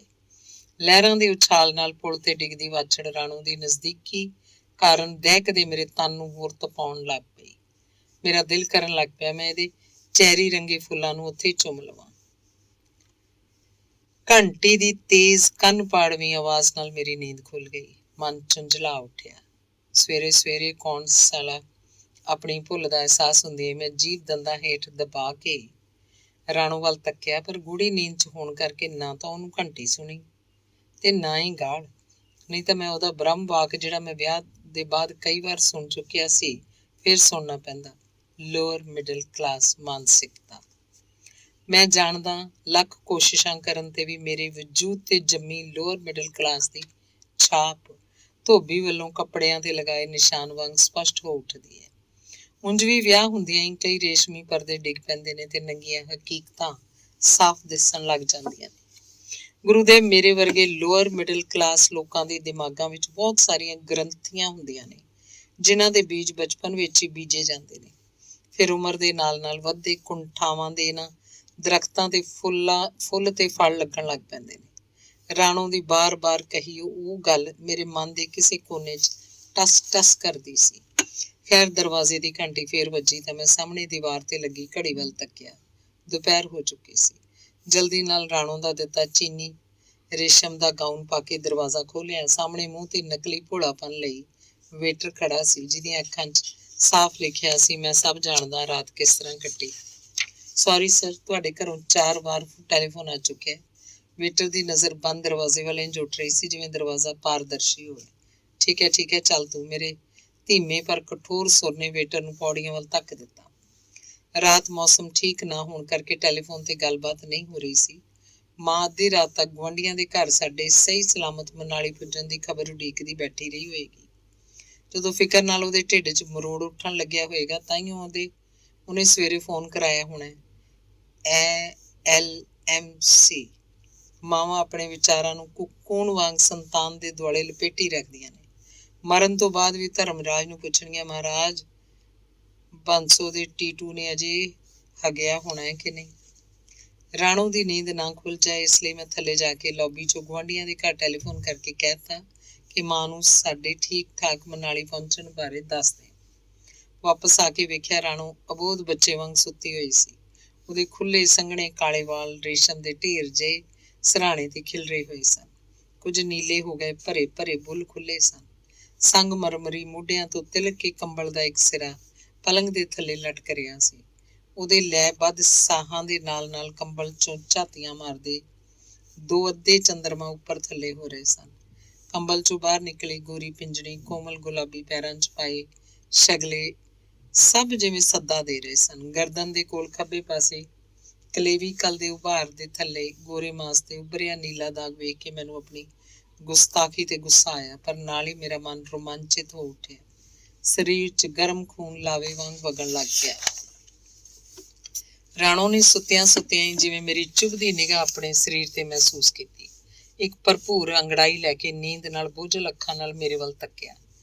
ਮੇਰੇ ਸਰੀਰ 'ਚ ਬਿਜਲੀ ਲਹਿਰਾ ਗਈ। ਕਜਰਾਰੀਆਂ ਅੱਖਾਂ ਦੇ ਲਾਲ ਡੋਰੇ ਮੈਨੂੰ ਆਪਣੇ ਵੱਲ ਖਿੱਚਣ ਲੱਗ ਪਏ। ਮੈਂ ਕਠਪੁਤਲੀ ਵਾਂਗ ਉਹਨਾਂ 'ਚ ਵੱਜ ਗਿਆ। ਤਾਂ ਹੀ ਉਹਨੇ ਦੂਜੀ ਅੰਗੜਾਈ ਲਈ। ਨੀਲਾ ਕੰਬਲ ਥੋੜਾ ਹੋਰ ਥੱਲੇ ਹੋ ਗਿਆ। ਉਸ ਤੋਂ ਬਾਅਦ ਪਤਾ ਨਾ ਲੱਗਾ ਕਦੋਂ ਰਾਤ ਦੇ 8 ਵੱਜ ਗਏ। ਸਵੇਰੇ ਫਰੈਸ਼ ਹੋਣ ਤੋਂ ਬਾਅਦ ਮੈਂ ਰਿਸੀਵਰ ਕ੍ਰੈਡਲ ਤੇ ਰੱਖ ਦਿੱਤਾ। ਮੈਂ ਜਾਣਦਾ ਸੀ ਮਾਂ ਜ਼ਰੂਰ ਫੋਨ ਕਰੇਗੀ। ਮੈਂ ਵਾਸ਼ਰੂਮ 'ਚੋਂ ਬਾਹਰ ਨਿਕਲਿਆ। ਰਾਣੋ ਟੈਲੀਫੋਨ ਤੇ ਕਿਸੇ ਨਾਲ ਗੱਲਾਂ ਕਰ ਰਹੀ ਸੀ। ਜਦੋਂ ਜ਼ਰੂਰਤ ਤੋਂ ਵੱਧ ਹੱਸਦੀ ਖਿੜਖੜਾਉਂਦੀ ਰਹੀ ਤਾਂ ਮੇਰਾ ਧਿਆਨ ਉਸ ਵੱਲ ਗਿਆ। ਦਰਅਸਲ ਮੈਂ ਉਹ ਤੋਂ ਪੁੱਛਣਾ ਚਾਹੁੰਦਾ ਸੀ ਕਿ ਉਹ ਨਾਸ਼ਤੇ 'ਚ ਕੀ ਲਏਗੀ। ਮੇਰਾ ਤਾਂ ਸਵੇਰੇ ਅੰਬ ਦੇ ਅਚਾਰ ਨਾਲ ਪਰੌਂਠੇ ਖਾਧੇ ਬਿਨਾਂ ਢਿੱਡ ਹੀ ਨਹੀਂ ਭਰਦਾ। ਤਾਂਹੀਓ ਰਾਣੋ ਨੇ ਸ਼ਾਇਦ ਘੁਲੀ ਆਵਾਜ਼ 'ਚ ਲੰਬਾ ਬਾਏ ਬਾਏ ਕਹਿ ਕੇ ਰਿਸੀਵਰ ਰੱਖ ਦਿੱਤਾ। ਉਹ ਜੇ ਵਾਸ਼ਰੂਮ 'ਚ ਗਈ ਸੀ ਕਿ ਟੈਲੀਫੋਨ ਫੇਰ ਵੱਜ ਉੱਠਿਆ। ਮੈਂ ਰਿਸੀਵਰ ਚੁੱਕਿਆ। ਮੇਰੀ ਹੈਲੋ ਕਹਿਣ ਤੋਂ ਪਹਿਲਾਂ ਹੀ ਕਿਸੇ ਆਦਮੀ ਦਾ ਬੈਰੀਟੋਨ ਸੁਰ ਸੁਣਾਈ ਦਿੱਤਾ। ਰਾਣੋ ਡਾਰਲਿੰਗ, ਮੈਂ ਦੱਸਣਾ ਹੀ ਭੁੱਲ ਗਿਆ ਕਿ ਮੈਂ ਪੂਰੀ ਗੱਲ ਸੁਣੇ ਬਿਨਾਂ ਹੀ ਰਿਸੀਵਰ ਰੱਖ ਦਿੱਤਾ ਜਾਂ ਰਿਸੀਵਰ ਮੇਰੇ ਹੱਥੋਂ ਛੁੱਟ ਗਿਆ। ਡਾਰਲਿੰਗ? ਗੁਰੂਦੇਵ ਇਸ ਇੱਕ ਸ਼ਬਦ ਨੇ ਛਿਣ ਭਰ 'ਚ ਮੇਰੇ ਸਵਰਗ ਦੀ ਸਾਰੀ ਚਮਕ ਫਿੱਕੀ ਪਾ ਦਿੱਤੀ। ਮੇਰੇ ਕੰਨਾਂ 'ਚ ਗਰਮ ਪਾਰਾ ਜਿਹਾ ਛਣਛਣਾਉਣ ਲੱਗ ਪਿਆ, ਜਿਵੇਂ ਕਿਸੇ ਨੇ ਝੀਲ ਦੀ ਸ਼ਾਂਤ ਸਤ੍ਹਾ ਤੇ ਚੱਟਾਨ ਸੁੱਟ ਦਿੱਤੀ ਹੋਵੇ। ਮੇਰੇ ਮਨ 'ਚ ਤੂਫਾਨ ਉੱਠ ਆਇਆ। ਮੈਨੂੰ ਲੱਗਾ ਜਿਵੇਂ ਮੇਰੇ ਗੋਡੇ ਮੋਮ ਵਾਂਗ ਪਿਘਲ ਰਹੇ ਹੋਣ। ਮੈਂ ਕੱਟੇ ਦਰਖਤ ਵਾਂਗ ਕੋਲ ਪਏ ਸੋਫੇ ਤੇ ਡਿੱਗ ਪਿਆ। ਮਨ ਨੂੰ ਸ਼ਾਂਤ ਕਰਨ ਲਈ ਮੈਂ ਥਰਮੋਸ 'ਚੋਂ ਗਰਮ ਕੌਫੀ ਕੱਪ 'ਚ ਪਾ ਕੇ 2 ਘੁੱਟ ਭਰੇ। ਲੱਗਿਆ ਜਿਵੇਂ ਕੌਫੀ 'ਚ ਕਿਸੇ ਨੇ ਕਰੇਲੇ ਦੇ ਰਸ 'ਚ ਪੀਸੀ ਕੁਨੀਨ ਦੀ ਗੋਲੀ ਘੋਲ ਦਿੱਤੀ ਹੋਵੇ। ਗੁਰੂਦੇਵ, ਮੇਰੀ ਮਨੋਦਸ਼ਾ ਦਾ ਅੰਦਾਜ਼ਾ ਉਹੀ ਅਭਾਗਾ ਲਗਾ ਸਕਦਾ ਜਿਹਦੀ ਪਤਨੀ ਨੂੰ ਵਿਆਹ ਦੇ ਅਗਲੇ ਦਿਨ ਹੀ ਕੋਈ ਦੂਸਰਾ ਡਾਰਲਿੰਗ ਕਹਿ ਕੇ ਬੁਲਾਵੇ। ਵੈਸੇ ਰਾਣੋ ਨੇ ਵਿਆਹ ਤੋਂ ਪਹਿਲਾਂ ਹੀ ਦੱਸਤਾ ਸੀ ਕਿ ਉਹਨੂੰ ਰੂੜੀਵਾਦ ਤੋਂ ਸਖਤ ਨਫ਼ਰਤ ਹੈ। ਉਹ ਨਵੇਂ ਜ਼ਮਾਨੇ ਦੀ ਨਵੀਂ ਸੋਚ ਦੀ ਕੁੜੀ ਹੈ ਤੇ ਉਹਦੇ ਜੀਵਨ ਦਾ ਮੋਟੋ ਇੰਜੋਏ ਲਾਈਫ ਤੇ ਲਿਵ ਐਂਡ ਲੈਟ ਲਿਵ ਹੈ। ਮੈਂ ਤਾਂ ਦੰਗ ਰਹਿ ਗਿਆ ਸੀ ਜਦੋਂ ਆਪਣੀ ਮਿੱਤਰ ਮੰਡਲੀ 'ਚ ਕਿਸੇ ਨਾਲ ਬਹਿਸ ਕਰਦਿਆਂ ਉਸ ਆਖਿਆ ਸੀ, ਗਲੋਬਲਾਈਜੇਸ਼ਨ ਦੇ ਇਸ ਯੁੱਗ 'ਚ ਔਰਤ ਮਰਦ ਨਾਲ ਮੋਢਾ ਮਿਲਾ ਕੇ ਨਹੀਂ, ਮੋਢਾ ਪੜਾ ਕੇ ਚੱਲ ਰਹੀ ਹੈ। ਜੋ ਸਥਾਨ ਉਹਦਾ ਹੈ, ਜੇ ਕੋਈ ਮੂਰਖ ਔਰਤ ਨੂੰ ਉਸ ਸਥਾਨ ਤੋਂ ਹਟਾਉਣਾ ਚਾਹੇਗਾ ਤਾਂ ਮੂੰਹ ਦਿਖਾਏਗਾ। ਇੱਕ ਵਾਰ ਤਾਂ ਉਹਨੇ ਇੱਥੋਂ ਤੱਕ ਕਹਿ ਦਿੱਤਾ ਸੀ, ਛੇਤੀ ਉਹ ਵਕਤ ਆਉਣ ਵਾਲਾ ਜਦੋਂ ਮਰਦਾਂ ਨੂੰ ਆਪਣੇ ਅਧਿਕਾਰਾਂ ਲਈ ਲੜਨਾ ਪਏਗਾ। ਗੁਰੂਦੇਵ, ਮੈਨੂੰ ਰਾਣੋ ਦੀਆਂ ਗੱਲਾਂ 'ਚ ਉੱਠਦੀ ਬਗਾਵਤ ਦੀ ਬੋ ਨੂੰ ਪਹਿਲਾਂ ਹੀ ਸੁੰਘ ਲੈਣਾ ਚਾਹੀਦਾ ਸੀ, ਪਰ ਉਸ ਵੇਲੇ ਮੇਰੇ ਤੇ ਉਹਦੀ ਅਮੀਰੀ, ਸੁੰਦਰਤਾ, ਉਹਦੇ ਪਿਓ ਦੇ ਰੁਤਬੇ ਦਾ ਕਾਲਾ ਜਾਦੂ ਛਾਇਆ ਹੋਇਆ ਸੀ। ਵੇਖ ਕੇ ਮੈਂ ਵੀ ਬਹੁਤ ਕੁਝ ਅਣਦੇਖਿਆ ਕਰ ਗਿਆ। ਰਾਜ ਦੀ ਇੱਕ ਗੱਲ ਦੱਸਾਂ ਗੁਰੂਦੇਵ, ਰਾਣੋ ਨਾਲ ਵਿਆਹ ਕਰਵਾਉਣ ਦਾ ਇਹ ਵੀ ਜਾਂ ਕਹਾਂ ਕਿ ਇਹੋ ਹੀ ਮੁੱਖ ਵਜ੍ਹਾ ਸੀ। ਇਕੱਲੇ ਅਮੀਰ ਬਾਪ ਦੀ ਇਕਲੌਤੀ ਸੰਤਾਨ, ਬਾਪ ਦਾਦੇ ਦੀ ਸੋਲਿਡ ਜਾਇਦਾਦ। ਪਾਰਦਰਸ਼ੀ ਗੁਲਾਬੀ ਗਾਊਨ ਪਾ ਕੇ ਖੁਸ਼ਬੂਆਂ 'ਚ ਲਿਪਟੀ ਰਾਣੋ ਆਪਣੇ ਗਿੱਲੇ ਵਾਲਾਂ ਨੂੰ ਪੂੰਝਦੀ ਵਾਸ਼ਰੂਮ 'ਚੋਂ ਬਾਹਰ ਆਈ। ਉਹਨੂੰ ਵੇਖ ਕੇ ਮੇਰਾ ਜੀਅ ਕੀਤਾ ਬੋਦਿਆਂ ਤੋਂ ਫੜ ਕੇ 2 ਚਪੇੜਾਂ ਰਸੀਦ ਕਰਾਂ। ਸਾਲੀ ਕੁੱਤੀ। ਯਾਰ ਨਾਲ ਡਿਸਕਸ ਕਰ ਰਹੀ ਸੀ ਕਿ ਸੁਹਾਗ ਰਾਤ ਕਿਵੇਂ ਬੀਤੀ। ਕੀ ਗੱਲ ਹੈ, ਕੁਝ ਪਰੇਸ਼ਾਨ ਲੱਗ ਰਹੇ? ਰਾਤ ਜਗੇ ਤੇ ਥਕਾਨ ਨਾਲ ਅੱਖਾਂ ਦੇ ਥੱਲੇ ਗੋਰੀ ਚਮੜੀ ਤੇ ਉੱਭਰ ਆਈ ਹਲਕੀ ਕਾਲਖ ਤੇ ਕਰੀਮ ਮਲਦਿਆਂ ਉਸ ਮੇਰੇ ਵੱਲ ਤੱਕ ਕੇ ਪੁੱਛਿਆ, ਗੁਰੂਦੇਵ ਕੋਈ ਸੋਚ ਸਕਦਾ ਸੀ ਕਿ ਉਹਨਾਂ ਬਾਲਕ ਜੇ ਭੋਲੇ ਨੇਤਰਾਂ ਦੀ ਗਹਿਰਾਈ 'ਚ ਕਿੰਨੇ ਕਾਲੇ ਭੇਦ ਛੁਪੇ ਹੋਏ ਨੇ? ਕਿਸੇ ਨੇ ਐਵੇਂ ਤਾਂ ਨਹੀਂ ਕਿਹਾ ਤ੍ਰਿਆ ਚਰਿਤਰਮ ਦੇਵੋਪਿਨ ਜਾਨਾਤੇ? ਦਿਲ ਤਾਂ ਕੀਤਾ ਧੱਕੇ ਮਾਰ ਕੇ ਉਹਨੂੰ ਕਮਰੇ 'ਚੋਂ ਬਾਹਰ ਕੱਢਦੇ ਆ, ਪਰ ਉਦੋਂ ਹੀ ਮੇਰੀ ਅੰਤਰ-ਆਤਮਾ ਵਿੱਚੋਂ ਆਵਾਜ਼ ਆਈ, ਮੂਰਖ, ਸੋਨੇ ਦੇ ਅੰਡੇ ਦੇਣ ਵਾਲੀ ਕੁੱਕੜੀ ਹਲਾਲ ਨਹੀਂ ਕਰੀਦੀ। ਪਾਣੀ ਦਾ ਗਲਾਸ ਪੀ ਕੇ ਮੇਰੀ ਸੋਚ ਕੁਝ ਹੋਰ ਸਾਫ਼ ਹੋਈ। ਧਿਆਨ ਆਇਆ ਦੋਸਤਾਂ ਕੋਲੋਂ ਰੁਪਏ ਫੜ ਕੇ ਕਮਰਾ ਬੁੱਕ ਕਰਾਇਆ ਸੀ। ਮੈਂ ਆਪਣੇ ਮਨ ਨੂੰ ਸਮਝਾਇਆ, ਇੰਨਾ ਪੈਸਾ ਖਰਚ ਕੀਤਾ, ਇਹੋ ਸਮਝ ਲਓ ਕਿ ਗਸ਼ਤੀ ਨਾਲ ਲਿਆਇਓ। ਉਸ ਰਾਤ ਰਾਣੋ ਹੈਰਾਨ ਰਹਿ ਗਈ। ਮੈਂ ਉਹਨੂੰ ਪਿਆਰ ਨਹੀਂ ਸੀ ਕਰ ਰਿਹਾ, ਸਗੋਂ ਯੂਜ਼ ਕਰ ਰਿਹਾ ਸੀ। ਅਗਲੇ ਦਿਨ ਉਹਦੀ ਤਬੀਅਤ ਖਰਾਬ ਹੋ ਗਈ। ਇਸ ਗੱਲ ਦੀ ਚਿੰਤਾ ਕੀਤੇ ਬਿਨਾਂ ਮੈਂ ਬਾਹਰ ਚਲਾ ਗਿਆ ਤੇ ਸਾਰੀ ਰਾਤ ਮਨਾਲੀ ਦੀਆਂ ਸੜਕਾਂ ਤੇ ਖੁਰਕ ਖਾਦੇ ਕੁੱਤੇ ਵਾਂਗ ਮਾਰਾ ਫਿਰਦਾ ਰਿਹਾ। ਹਰ ਨਵੇਂ ਜੋੜੇ ਨੂੰ ਵੇਖ ਕੇ ਮੈਨੂੰ ਇੰਝ ਲੱਗਦਾ ਜਿਵੇਂ ਮਰਦ ਨਾਲ ਤੁਰੀ ਜਾਂਦੀ ਔਰਤ ਗਸ਼ਤੀ ਹੈ। ਬਸ 2 ਦਿਨ ਐਸ਼ ਕਰਨ ਲਈ ਉਹਦੇ ਨਾਲ ਆਈ ਹੈ। ਨਵੀਆਂ ਵਿਆਹੀਆਂ ਦੇ ਹੱਥਾਂ 'ਚ ਪਾਏ ਲਾਲ ਚੂੜੇ ਵਿੱਚੋਂ ਲਹੂ ਦੀਆਂ ਬੂੰਦਾਂ ਟਪਕਦੀਆਂ ਦਿਖਦੀਆਂ। ਮੈਨੂੰ ਪੂਰਾ ਯਕੀਨ ਹੁੰਦਾ ਕਿ ਚੂੜਾ ਕਿਸੇ ਮਾਮੇ ਨੇ ਨਹੀਂ ਚੜਾਇਆ, ਪਤਾ ਨਹੀਂ ਕਿੰਨੀ ਵਾਰ ਆਪ ਹੀ ਪਾਇਆ ਤੇ ਲਾਇਆ ਗਿਆ। ਜੇ ਕੋਈ ਔਰਤ ਆਪਣੇ ਨਾਲ ਤੁਰਦੇ ਮਰਦ ਨੂੰ ਡਾਰਲਿੰਗ ਕਹਿ ਕੇ ਬੁਲਾਉਂਦੀ ਤਾਂ ਮੇਰਾ ਜੀਅ ਕਰਦਾ ਉਹਨੂੰ ਪੁੱਛਾਂ, ਡਾਰਲਿੰਗ ਨੰਬਰ ਕਿੰਨਾ, ਦੂਜਾ, ਤੀਜਾ ਕਿ ਪੰਜਵਾਂ? ਕਿੱਥੇ ਚਲੇ ਗਏ ਸੀ? ਜਦੋਂ ਮੈਂ ਰਾਤੀ ਵਾਪਸ ਆਇਆ ਤਾਂ ਰਾਣੋ ਨੇ ਲੰਬੀਆਂ ਪਲਕਾਂ ਚੁੱਕ ਕੇ ਪੁੱਛਿਆ। ਉਹਦੀਆਂ ਅੱਖਾਂ 'ਚ ਮੈਨੂੰ ਨੀਲੇ ਸਾਗਰ ਦੀ ਗਹਿਰਾਈ ਨਹੀਂ, ਸਮੁੰਦਰ ਮੰਥਨ ਦੇ ਬਾਅਦ ਨਿਕਲਿਆ ਹਲਾਹਲ ਦਾ ਪਿਆਲਾ ਦਿਖਾਈ ਦਿੱਤਾ। ਹੁਣ ਰਾਣੋ ਮੇਰੇ ਲਈ ਇੱਕ ਸਰੀਰ ਸੀ। ਉਹਨੂੰ ਨਫ਼ਰਤ ਕਰਦਿਆਂ ਹੋਇਆਂ ਵੀ ਕਾਮ ਅਗਨੀ ਮੈਨੂੰ ਭਸਮ ਕਰ ਰਹੀ ਸੀ। ਮੈਂ ਪਸ਼ੂ ਦੀ ਤਰ੍ਹਾਂ ਆਪਣੀ ਸਰੀਰਕ ਭੁੱਖ ਮਿਟਾ ਰਿਹਾ ਸੀ। ਉਹਦੇ ਬੁੱਲ੍ਹਾਂ ਤੇ ਮੈਨੂੰ ਹੋਰ ਕਿਸੇ ਦੀ ਛਾਪ ਦਿਸਦੀ। ਉਹਦੇ ਸਾਹਾਂ 'ਚੋਂ ਮੈਨੂੰ ਅਲੱਗ-ਅਲੱਗ ਕਿਸਮ ਦੀ ਸਿਗਰਟ ਦੀ ਬੂ ਆਉਂਦੀ। ਸੰਗ ਮਰਮਰੀ ਸਰੀਰ ਨੂੰ ਸਹਿਲਾਉਂਦਿਆਂ ਮੇਰੀਆਂ ਅੱਖਾਂ ਦੇ ਸਾਹਮਣੇ ਕਈ ਜੋੜਾ ਮਰਦਾਨਾ ਹੱਥ ਨੱਚਣ ਲੱਗ ਪੈਂਦੇ। ਜਦੋਂ ਆਨੰਦ ਦੇ ਸਾਗਰ 'ਚ ਡੁੱਬਣ ਤੋਂ ਬਾਅਦ ਧਰਦੀ ਤਾਂ ਮੈਨੂੰ ਲੱਗਦਾ ਉਹਦੇ ਬੁੱਲ੍ਹਾਂ ਤੇ ਮੇਰਾ ਨਾਂ ਨਹੀਂ, ਕਿਸੇ ਹੋਰ ਦਾ ਨਾਂ ਆਇਆ ਹੋਵੇ।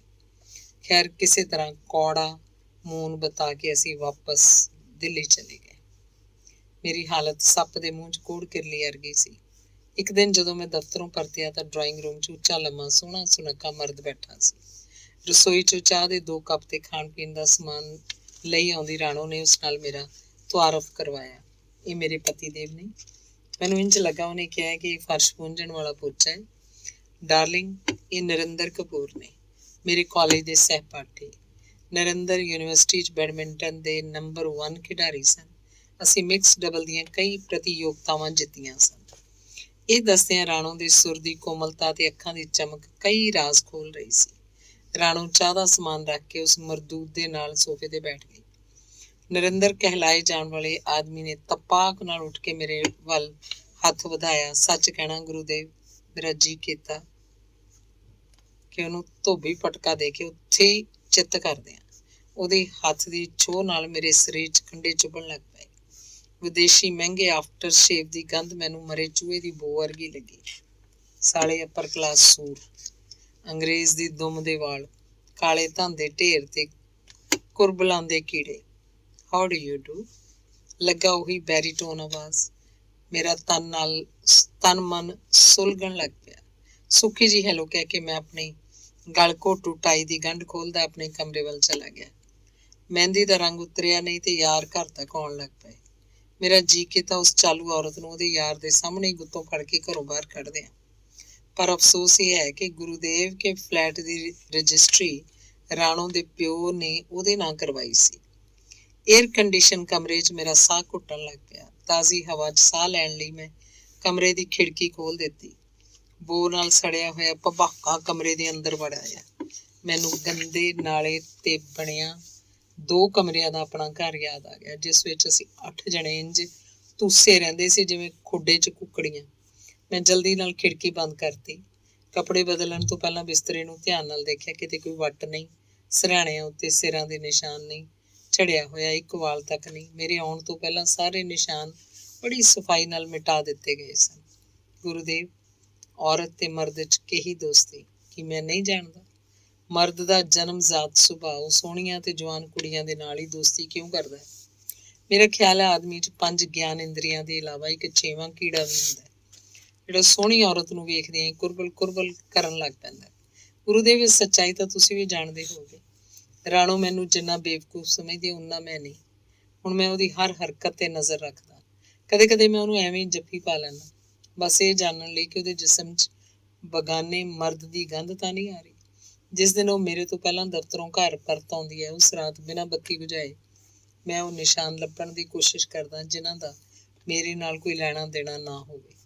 ਕੁਝ ਦਿਨ ਹੋਏ ਮੇਰੇ ਤੋਂ ਪਹਿਲਾਂ ਦਫ਼ਤਰੋਂ ਘਰ ਚਲੀ ਆਈ।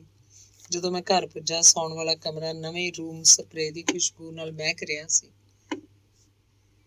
ਇਹ ਰੂਮ ਸਪਰੇ ਸ਼ਾਇਦ ਉਸ ਬੈਰੀਟੋਨ ਜਾਂ ਕਿਸੇ ਹੋਰ ਦੇ ਸਿਗਾਰ ਦੀ ਮਹਿਕ ਨੂੰ ਨਿਊਟਰਲਾਈਜ਼ ਕਰਨ ਲਈ ਕੀਤਾ ਗਿਆ ਸੀ। ਉਸ ਰਾਤ ਰਾਣੋ ਸਿਰ ਪੀੜ ਦਾ ਬਹਾਨਾ ਬਣਾ ਕੇ ਛੇਤੀ ਸੌਂ ਗਈ ਤੇ ਮੈਂ ਸਾਰੀ ਰਾਤ ਅੰਗਿਆਰਾਂ ਉੱਤੇ ਲੇਟਦਾ ਰਿਹਾ। ਹੁਣ ਤੁਸੀਂ ਦੱਸੋ ਗੁਰੂਦੇਵ, ਮੈਂ ਕੀ ਕਰਾਂ? ਕੋਈ ਐਸੀ ਤਰਕੀਬ ਸੁਝਾਓ, ਸੱਪ ਵੀ ਮਰ ਜਾਏ ਤੇ ਲਾਠੀ ਵੀ ਨਾ ਟੁੱਟੇ। ਲਿਖਤਮ ਪੰਘੂੜਾ ਸਿੰਘ ਨਮੋਸ਼। ਪੋਸਟ ਸਕ੍ਰਿਪਟ, ਵੈਸੇ ਮੈਨੂੰ ਸਖਤ ਹਦਾਇਤ ਹੈ ਕਿ ਆਪਣਾ ਨਾਮ BS ਨਮੋਸ਼ ਲਿਖਿਆ ਤੇ ਦੱਸਿਆ ਕਰਾਂ। ਧੰਨਵਾਦ। ਅਖੀਰਲੀ ਕਹਾਣੀ ਹੈ, ਬਿੱਲੀ ਕੀ ਪੀਂਦੀ ਹੈ। ਉਸ ਦਿਨ ਨਰਸਰੀ ਕਲਾਸ ਦੀ ਟੀਚਰ 1 ਘੰਟਾ ਦੇਰ ਨਾਲ ਆਉਣ ਵਾਲੀ ਸੀ। ਉਹਦੇ ਘਰ ਕੰਜਕਾਂ ਦੀ ਪੂਜਾ ਸੀ। ਕਿਸੇ ਹੋਰ ਨੂੰ ਨਾ ਭੇਜ ਕੇ ਪ੍ਰਿੰਸੀਪਲ ਮੈਡਮ ਆਪ ਉਸ ਕਲਾਸ 'ਚ ਚਲੇ ਗਏ।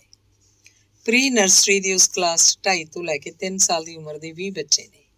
ਜਿਵੇਂ ਮੈਡਮ ਕਲਾਸ 'ਚ ਪਹੁੰਚੇ, ਕਈ ਮਿੱਠੇ ਤੋਤਲੇ ਬੋਲਾਂ ਨੇ ਉਹਨਾਂ ਦਾ ਸਵਾਗਤ ਕੀਤਾ। ਮਾਰਨਿੰਗ ਪ੍ਰਿੰਸੀ miss, morning miss, good miss, good morning miss ਜੀ।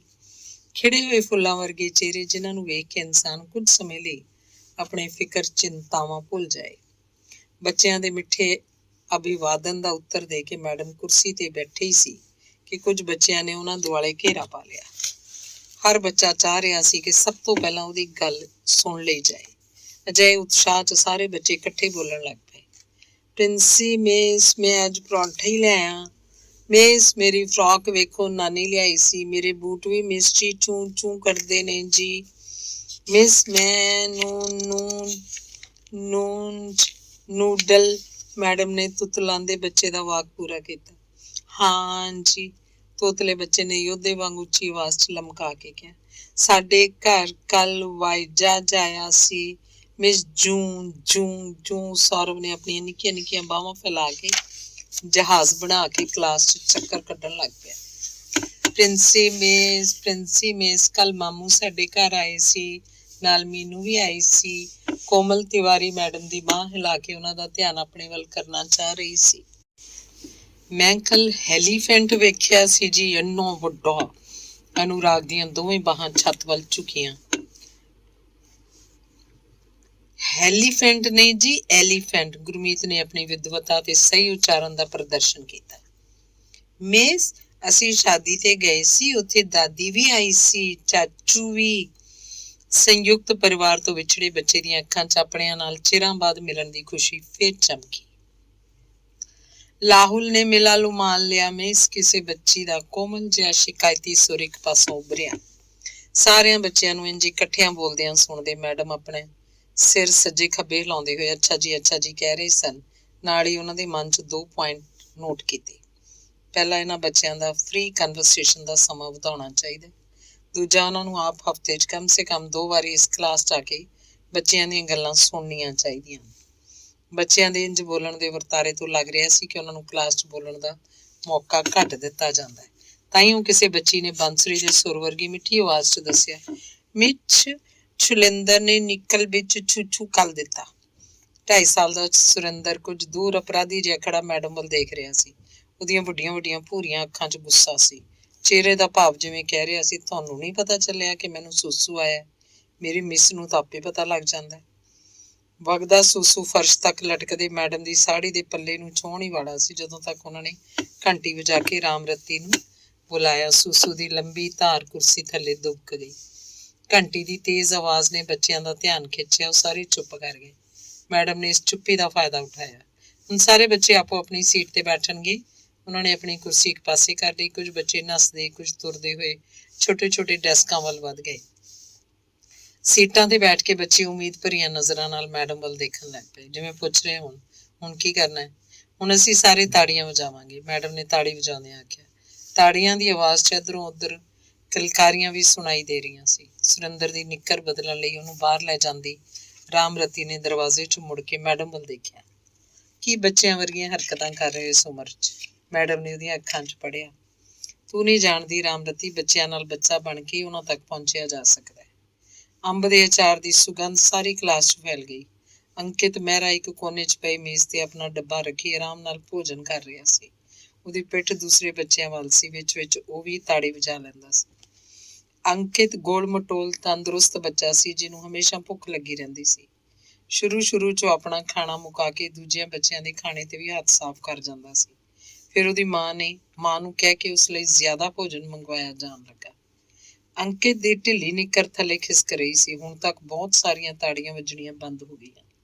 ਮਿਸ ਖਾਣਾ ਇੱਕ ਆਵਾਜ਼ ਫੇਰ ਕਈ ਹੋਰ ਬੱਚਿਆਂ ਨੂੰ ਵੀ ਭੁੱਖ ਲੱਗ ਗਈ। ਮੈਡਮ ਨੇ ਮੁੜ ਕੇ ਪਿਛਲੀ ਦੀਵਾਰ ਤੇ ਲੱਗੀ ਕੁੱਕੂ ਘੜੀ ਵੱਲ ਵੇਖਿਆ। ਘੜੀ ਵੱਲ ਵੇਖੋ, ਅਜੇ ਖਾਣਾ ਖਾਣ ਦਾ ਵਕਤ ਨਹੀਂ ਹੋਇਆ। ਕਈ ਜੋੜਾ ਚੰਚਲ ਅੱਖਾਂ ਘੜੀ ਵੱਲ ਉੱਠ ਗਈਆਂ। ਅਜੇ ਬੱਚਿਆਂ ਨੂੰ ਟਾਈਮ ਵੇਖਣਾ ਨਹੀਂ ਆਉਂਦਾ। ਸੁਰਿੰਦਰ ਨੂੰ ਕਲਾਸ 'ਚ ਛੱਡਣ ਆਈ ਰਾਮਰਤੀ ਜਾਂਦੀ ਕਹਿ ਗਈ। ਮੈਡਮ ਨੂੰ ਆਪਣੀ ਗਲਤੀ ਦਾ ਅਹਿਸਾਸ ਹੋਇਆ। ਤਾਂਹੀਓ ਇੱਕ ਉਤਸੁਕ ਬੱਚੀ ਨੇ ਪੁੱਛ ਲਿਆ, ਮੈਡਮ ਜੀ ਵਕਤ ਕੀ ਹੁੰਦਾ ਹੈ? ਪ੍ਰਸ਼ਨ ਮੁਸ਼ਕਿਲ ਸੀ ਪਰ ਉੱਤਰ ਸੌਖਾ ਚਾਹੀਦਾ ਸੀ। ਮੈਡਮ ਨੇ ਮੁੜ ਫੇਰ ਘੜੀ ਵੱਲ ਦੇਖਿਆ। ਦੋਨੋਂ ਸੂਈਆਂ 10 ਦੇ ਹਿੰਸੇ ਤੇ ਸਨ। 1 ਘੰਟੇ ਦੀ ਸਮਾਪਤੀ ਤੇ ਕੁੱਕੂ ਘੜੀ ਤੇ ਬਣੇ ਛੋਟੇ ਜਿਹੇ ਘਰ 'ਚੋਂ ਨਿਕਲ ਕੇ ਇੱਕ ਚਿੜੀ ਮਿੱਠੀ ਸੁਰ 'ਚ ਕੁੱਕ ਕੁੱਕ ਕੁੱਕ ਗਾਉਂਦੀ ਸੀ। ਬੇਟਾ ਵਕਤ ਹੁੰਦਾ ਟਾਈਮ। ਚਾਈਲਡ ਸਾਈਕੋਲੋਜੀ ਦੀ PhD ਸ਼੍ਰੀਮਤੀ ਤਰਨਜੀਤ ਕੌਰ ਆਪਣੇ ਉੱਤਰ ਤੋਂ ਸੰਤੁਸ਼ਟ ਨਹੀਂ ਸਨ। ਉਹ ਸੋਚ ਰਹੇ ਸੀ ਕਦੋਂ 10 ਵੱਜਣ ਤੇ ਉਹ ਬੱਚਿਆਂ ਨੂੰ ਟਾਈਮ ਦੀ ਕੁਝ ਵਿਸਤ੍ਰਿਤ ਵਿਆਖਿਆ ਦੇ ਸਕਣ। ਹੁਣ ਸਾਰੇ ਬੱਚੇ ਮੂੰਹ ਤੇ ਉਂਗਲੀ ਰੱਖਣਗੇ। ਛੋਟੀਆਂ ਉਂਗਲਾਂ ਬੁੱਲਾਂ ਤੇ 1-2 ਹਿੰਸੇ ਵਾਂਗ ਖੜੀਆਂ ਹੋ ਗਈਆਂ। ਸੁਮਿਤ ਨੇ ਉਂਗਲੀ ਨਾਲ ਆਪਣੀ ਗੋਲ ਨੱਕ ਉਤਾਂਹ ਚੁੱਕ ਲਈ, ਜਿਹੜੀ ਉਹਦੀ ਮਾਂ ਨੇ ਸਵੇਰੇ ਨਿਭਾਉਂਦਿਆਂ ਚੰਗੀ ਤਰ੍ਹਾਂ ਸਾਫ਼ ਨਹੀਂ ਸੀ ਕੀਤੀ। ਘੰਟੀ ਦੁਬਾਰਾ ਵੱਜੀ। ਰਾਮਰਤੀ ਆ ਕੇ ਨੱਕ ਸਾਫ਼ ਕਰਨ ਲਈ ਸੁਮਿਤ ਨੂੰ ਕਲਾਸ ਤੋਂ ਬਾਹਰ ਲੈ ਗਈ। ਗੋਲੂ ਜੇ ਅੰਕਿਤ ਨੇ ਖਾਣਾ ਮੁਕਾ ਲਿਆ। ਉਹਦੇ ਹੱਥਾਂ ਤੇ ਮੂੰਹ ਤੇ ਅਚਾਰ ਤੇ ਸਬਜ਼ੀ ਦਾ ਤੇਲ ਲੱਗਿਆ ਸੀ। ਇੱਕ ਹੱਥ 'ਚ ਖਾਣੇ ਦਾ ਖਾਲੀ ਡੱਬਾ ਤੇ ਦੂਜੇ ਹੱਥ 'ਚ ਆਪਣੀ ਢਿਲਕਦੀ ਨਿੱਕਰ ਸੰਭਾਲਦਾ ਉਹ ਮੈਡਮ ਕੋਲ ਆ ਕੇ ਖਲੋ ਗਿਆ।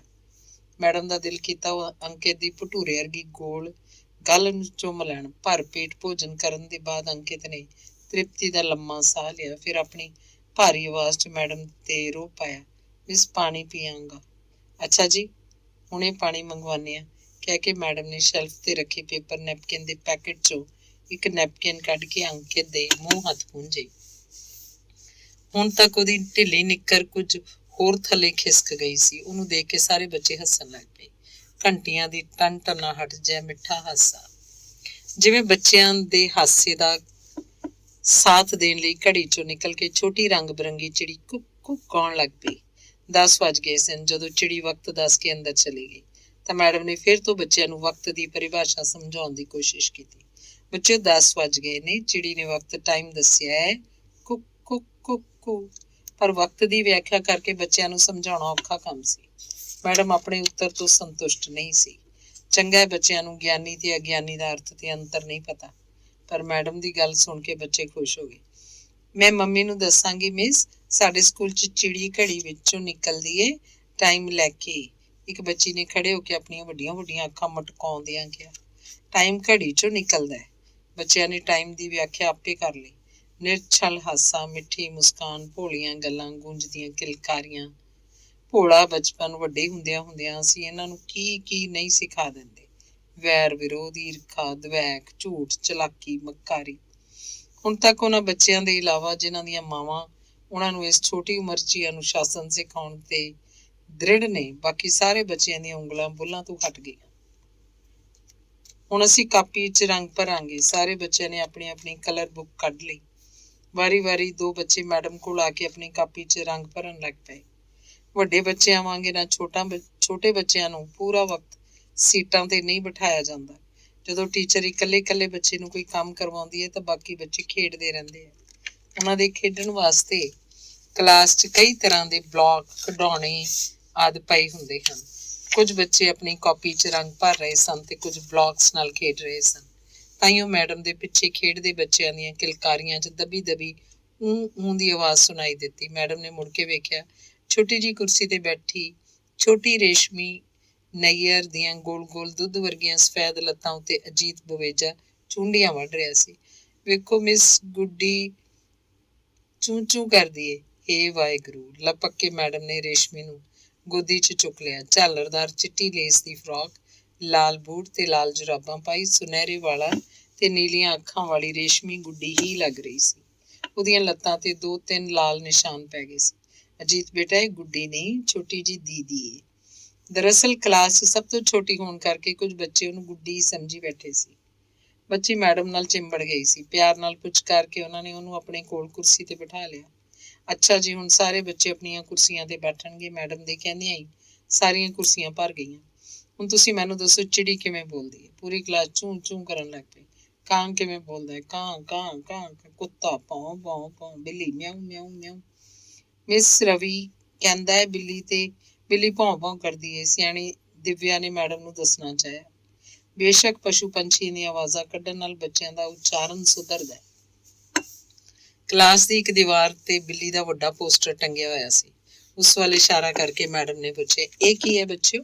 ਕੈਟ। ਬੱਚਿਆਂ ਨੇ ਆਪਣਾ ਹੁਣ ਤੱਕ ਪ੍ਰਾਪਤ ਕੀਤਾ ਅੰਗਰੇਜ਼ੀ ਦਾ ਗਿਆਨ ਦੱਸਿਆ। ਇਹਨੂੰ ਬਿੱਲੀ ਵੀ ਕਹਿੰਦੇ ਆ ਮਿਸ ਜੀ, ਤੇਜਵੀਰ ਨੇ ਮੈਡਮ ਨੂੰ ਸਮਝਾਇਆ। ਮਿਸ, ਮੇਰੇ ਮੰਮੀ ਕਹਿੰਦੇ ਆ ਬਿੱਲੀ ਨੂੰ ਕੈਟ ਕਹਿਣਾ ਹੈ ਤੇ ਚੂਹੇ ਨੂੰ ਰੈਟ। ਨਾਲੇ ਕਹਿੰਦੇ ਆ ਮੇਰੇ ਨੱਕ 'ਚ ਰੈਟ ਘੁੰਮਦੇ ਨੇ। ਬੜੀ ਮੁਸ਼ਕਿਲ ਨਾਲ ਮੈਡਮ ਨੇ ਆਪਣੀ ਹਾਸੀ ਦਬਾਈ।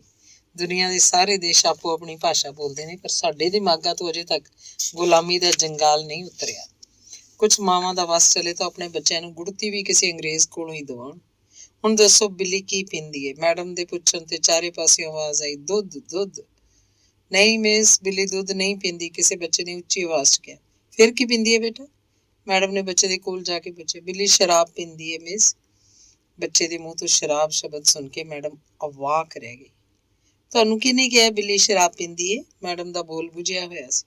ਬੱਚਾ ਖੜਾ ਹੋ ਗਿਆ। ਸਾਡੇ ਕਮਰੇ ਦੀ ਦੀਵਾਰ ਤੇ ਬਿੱਲੀ ਲੱਗੀ ਹੋਈ ਹੈ ਮੈਡਮ ਜੀ। ਉਹਦੇ ਹੱਥ 'ਚ ਗਲਾਸ ਏ। ਪਾਪਾ ਕਹਿੰਦੇ ਨੇ ਬਿੱਲੀ ਸ਼ਰਾਬ ਪੀ ਰਹੀ ਹੈ। ਜਿਸ ਕਮਰੇ 'ਚ ਬੱਚੇ ਸੌਂਦੇ ਨੇ ਉੱਥੇ ਬਾਲ ਰੂਪ ਕ੍ਰਿਸ਼ਨ ਜਾਂ ਗੁਰੂਆਂ ਦੇ ਚਿੱਤਰ ਦੀ ਜਗ੍ਹਾ ਸ਼ਰਾਬ ਪੀਂਦੀ ਬਿੱਲੀ ਦਾ ਪੋਸਟਰ। ਮੇਰੇ ਪਾਪਾ ਵੀ ਸ਼ਰਾਬ ਪੀਂਦੇ ਨੇ ਮਿਸ। ਮੰਮਾ ਗੁੱਛਾ ਘਲਦੀ ਏ। ਪਾਪਾ ਮੰਮਾ ਨੂੰ ਮਾਲਦੇ ਨੇ। ਮੇਰੇ ਡੈਡੀ ਵੀ। ਸ਼ਰਾਬ ਕਹਿਣ ਤੋਂ ਮੈਡਮ ਬਹੁਤ ਤਣਾਅ 'ਚ ਆ ਗਏ। ਸ਼ਾਇਦ ਉਹਨਾਂ ਨੂੰ ਵੀ ਵਕਤ ਦੇ ਅਰਥ ਸਮਝ ਆਉਣੇ ਸ਼ੁਰੂ ਹੋ ਗਏ ਸਨ। ਮੈਡਮ ਤਰਨਜੀਤ ਕੌਰ ਨੂੰ ਇੰਝ ਲੱਗਾ ਜਿਵੇਂ ਸਾਹਮਣੇ ਕੰਧ ਤੇ ਲੱਗੇ ਬਿੱਲੀ ਦੇ ਪੋਸਟਰ ਵਿੱਚੋਂ ਬਿੱਲੀ ਬਾਹਰ ਆ ਗਈ ਹੋਵੇ। ਧੰਨਵਾਦ।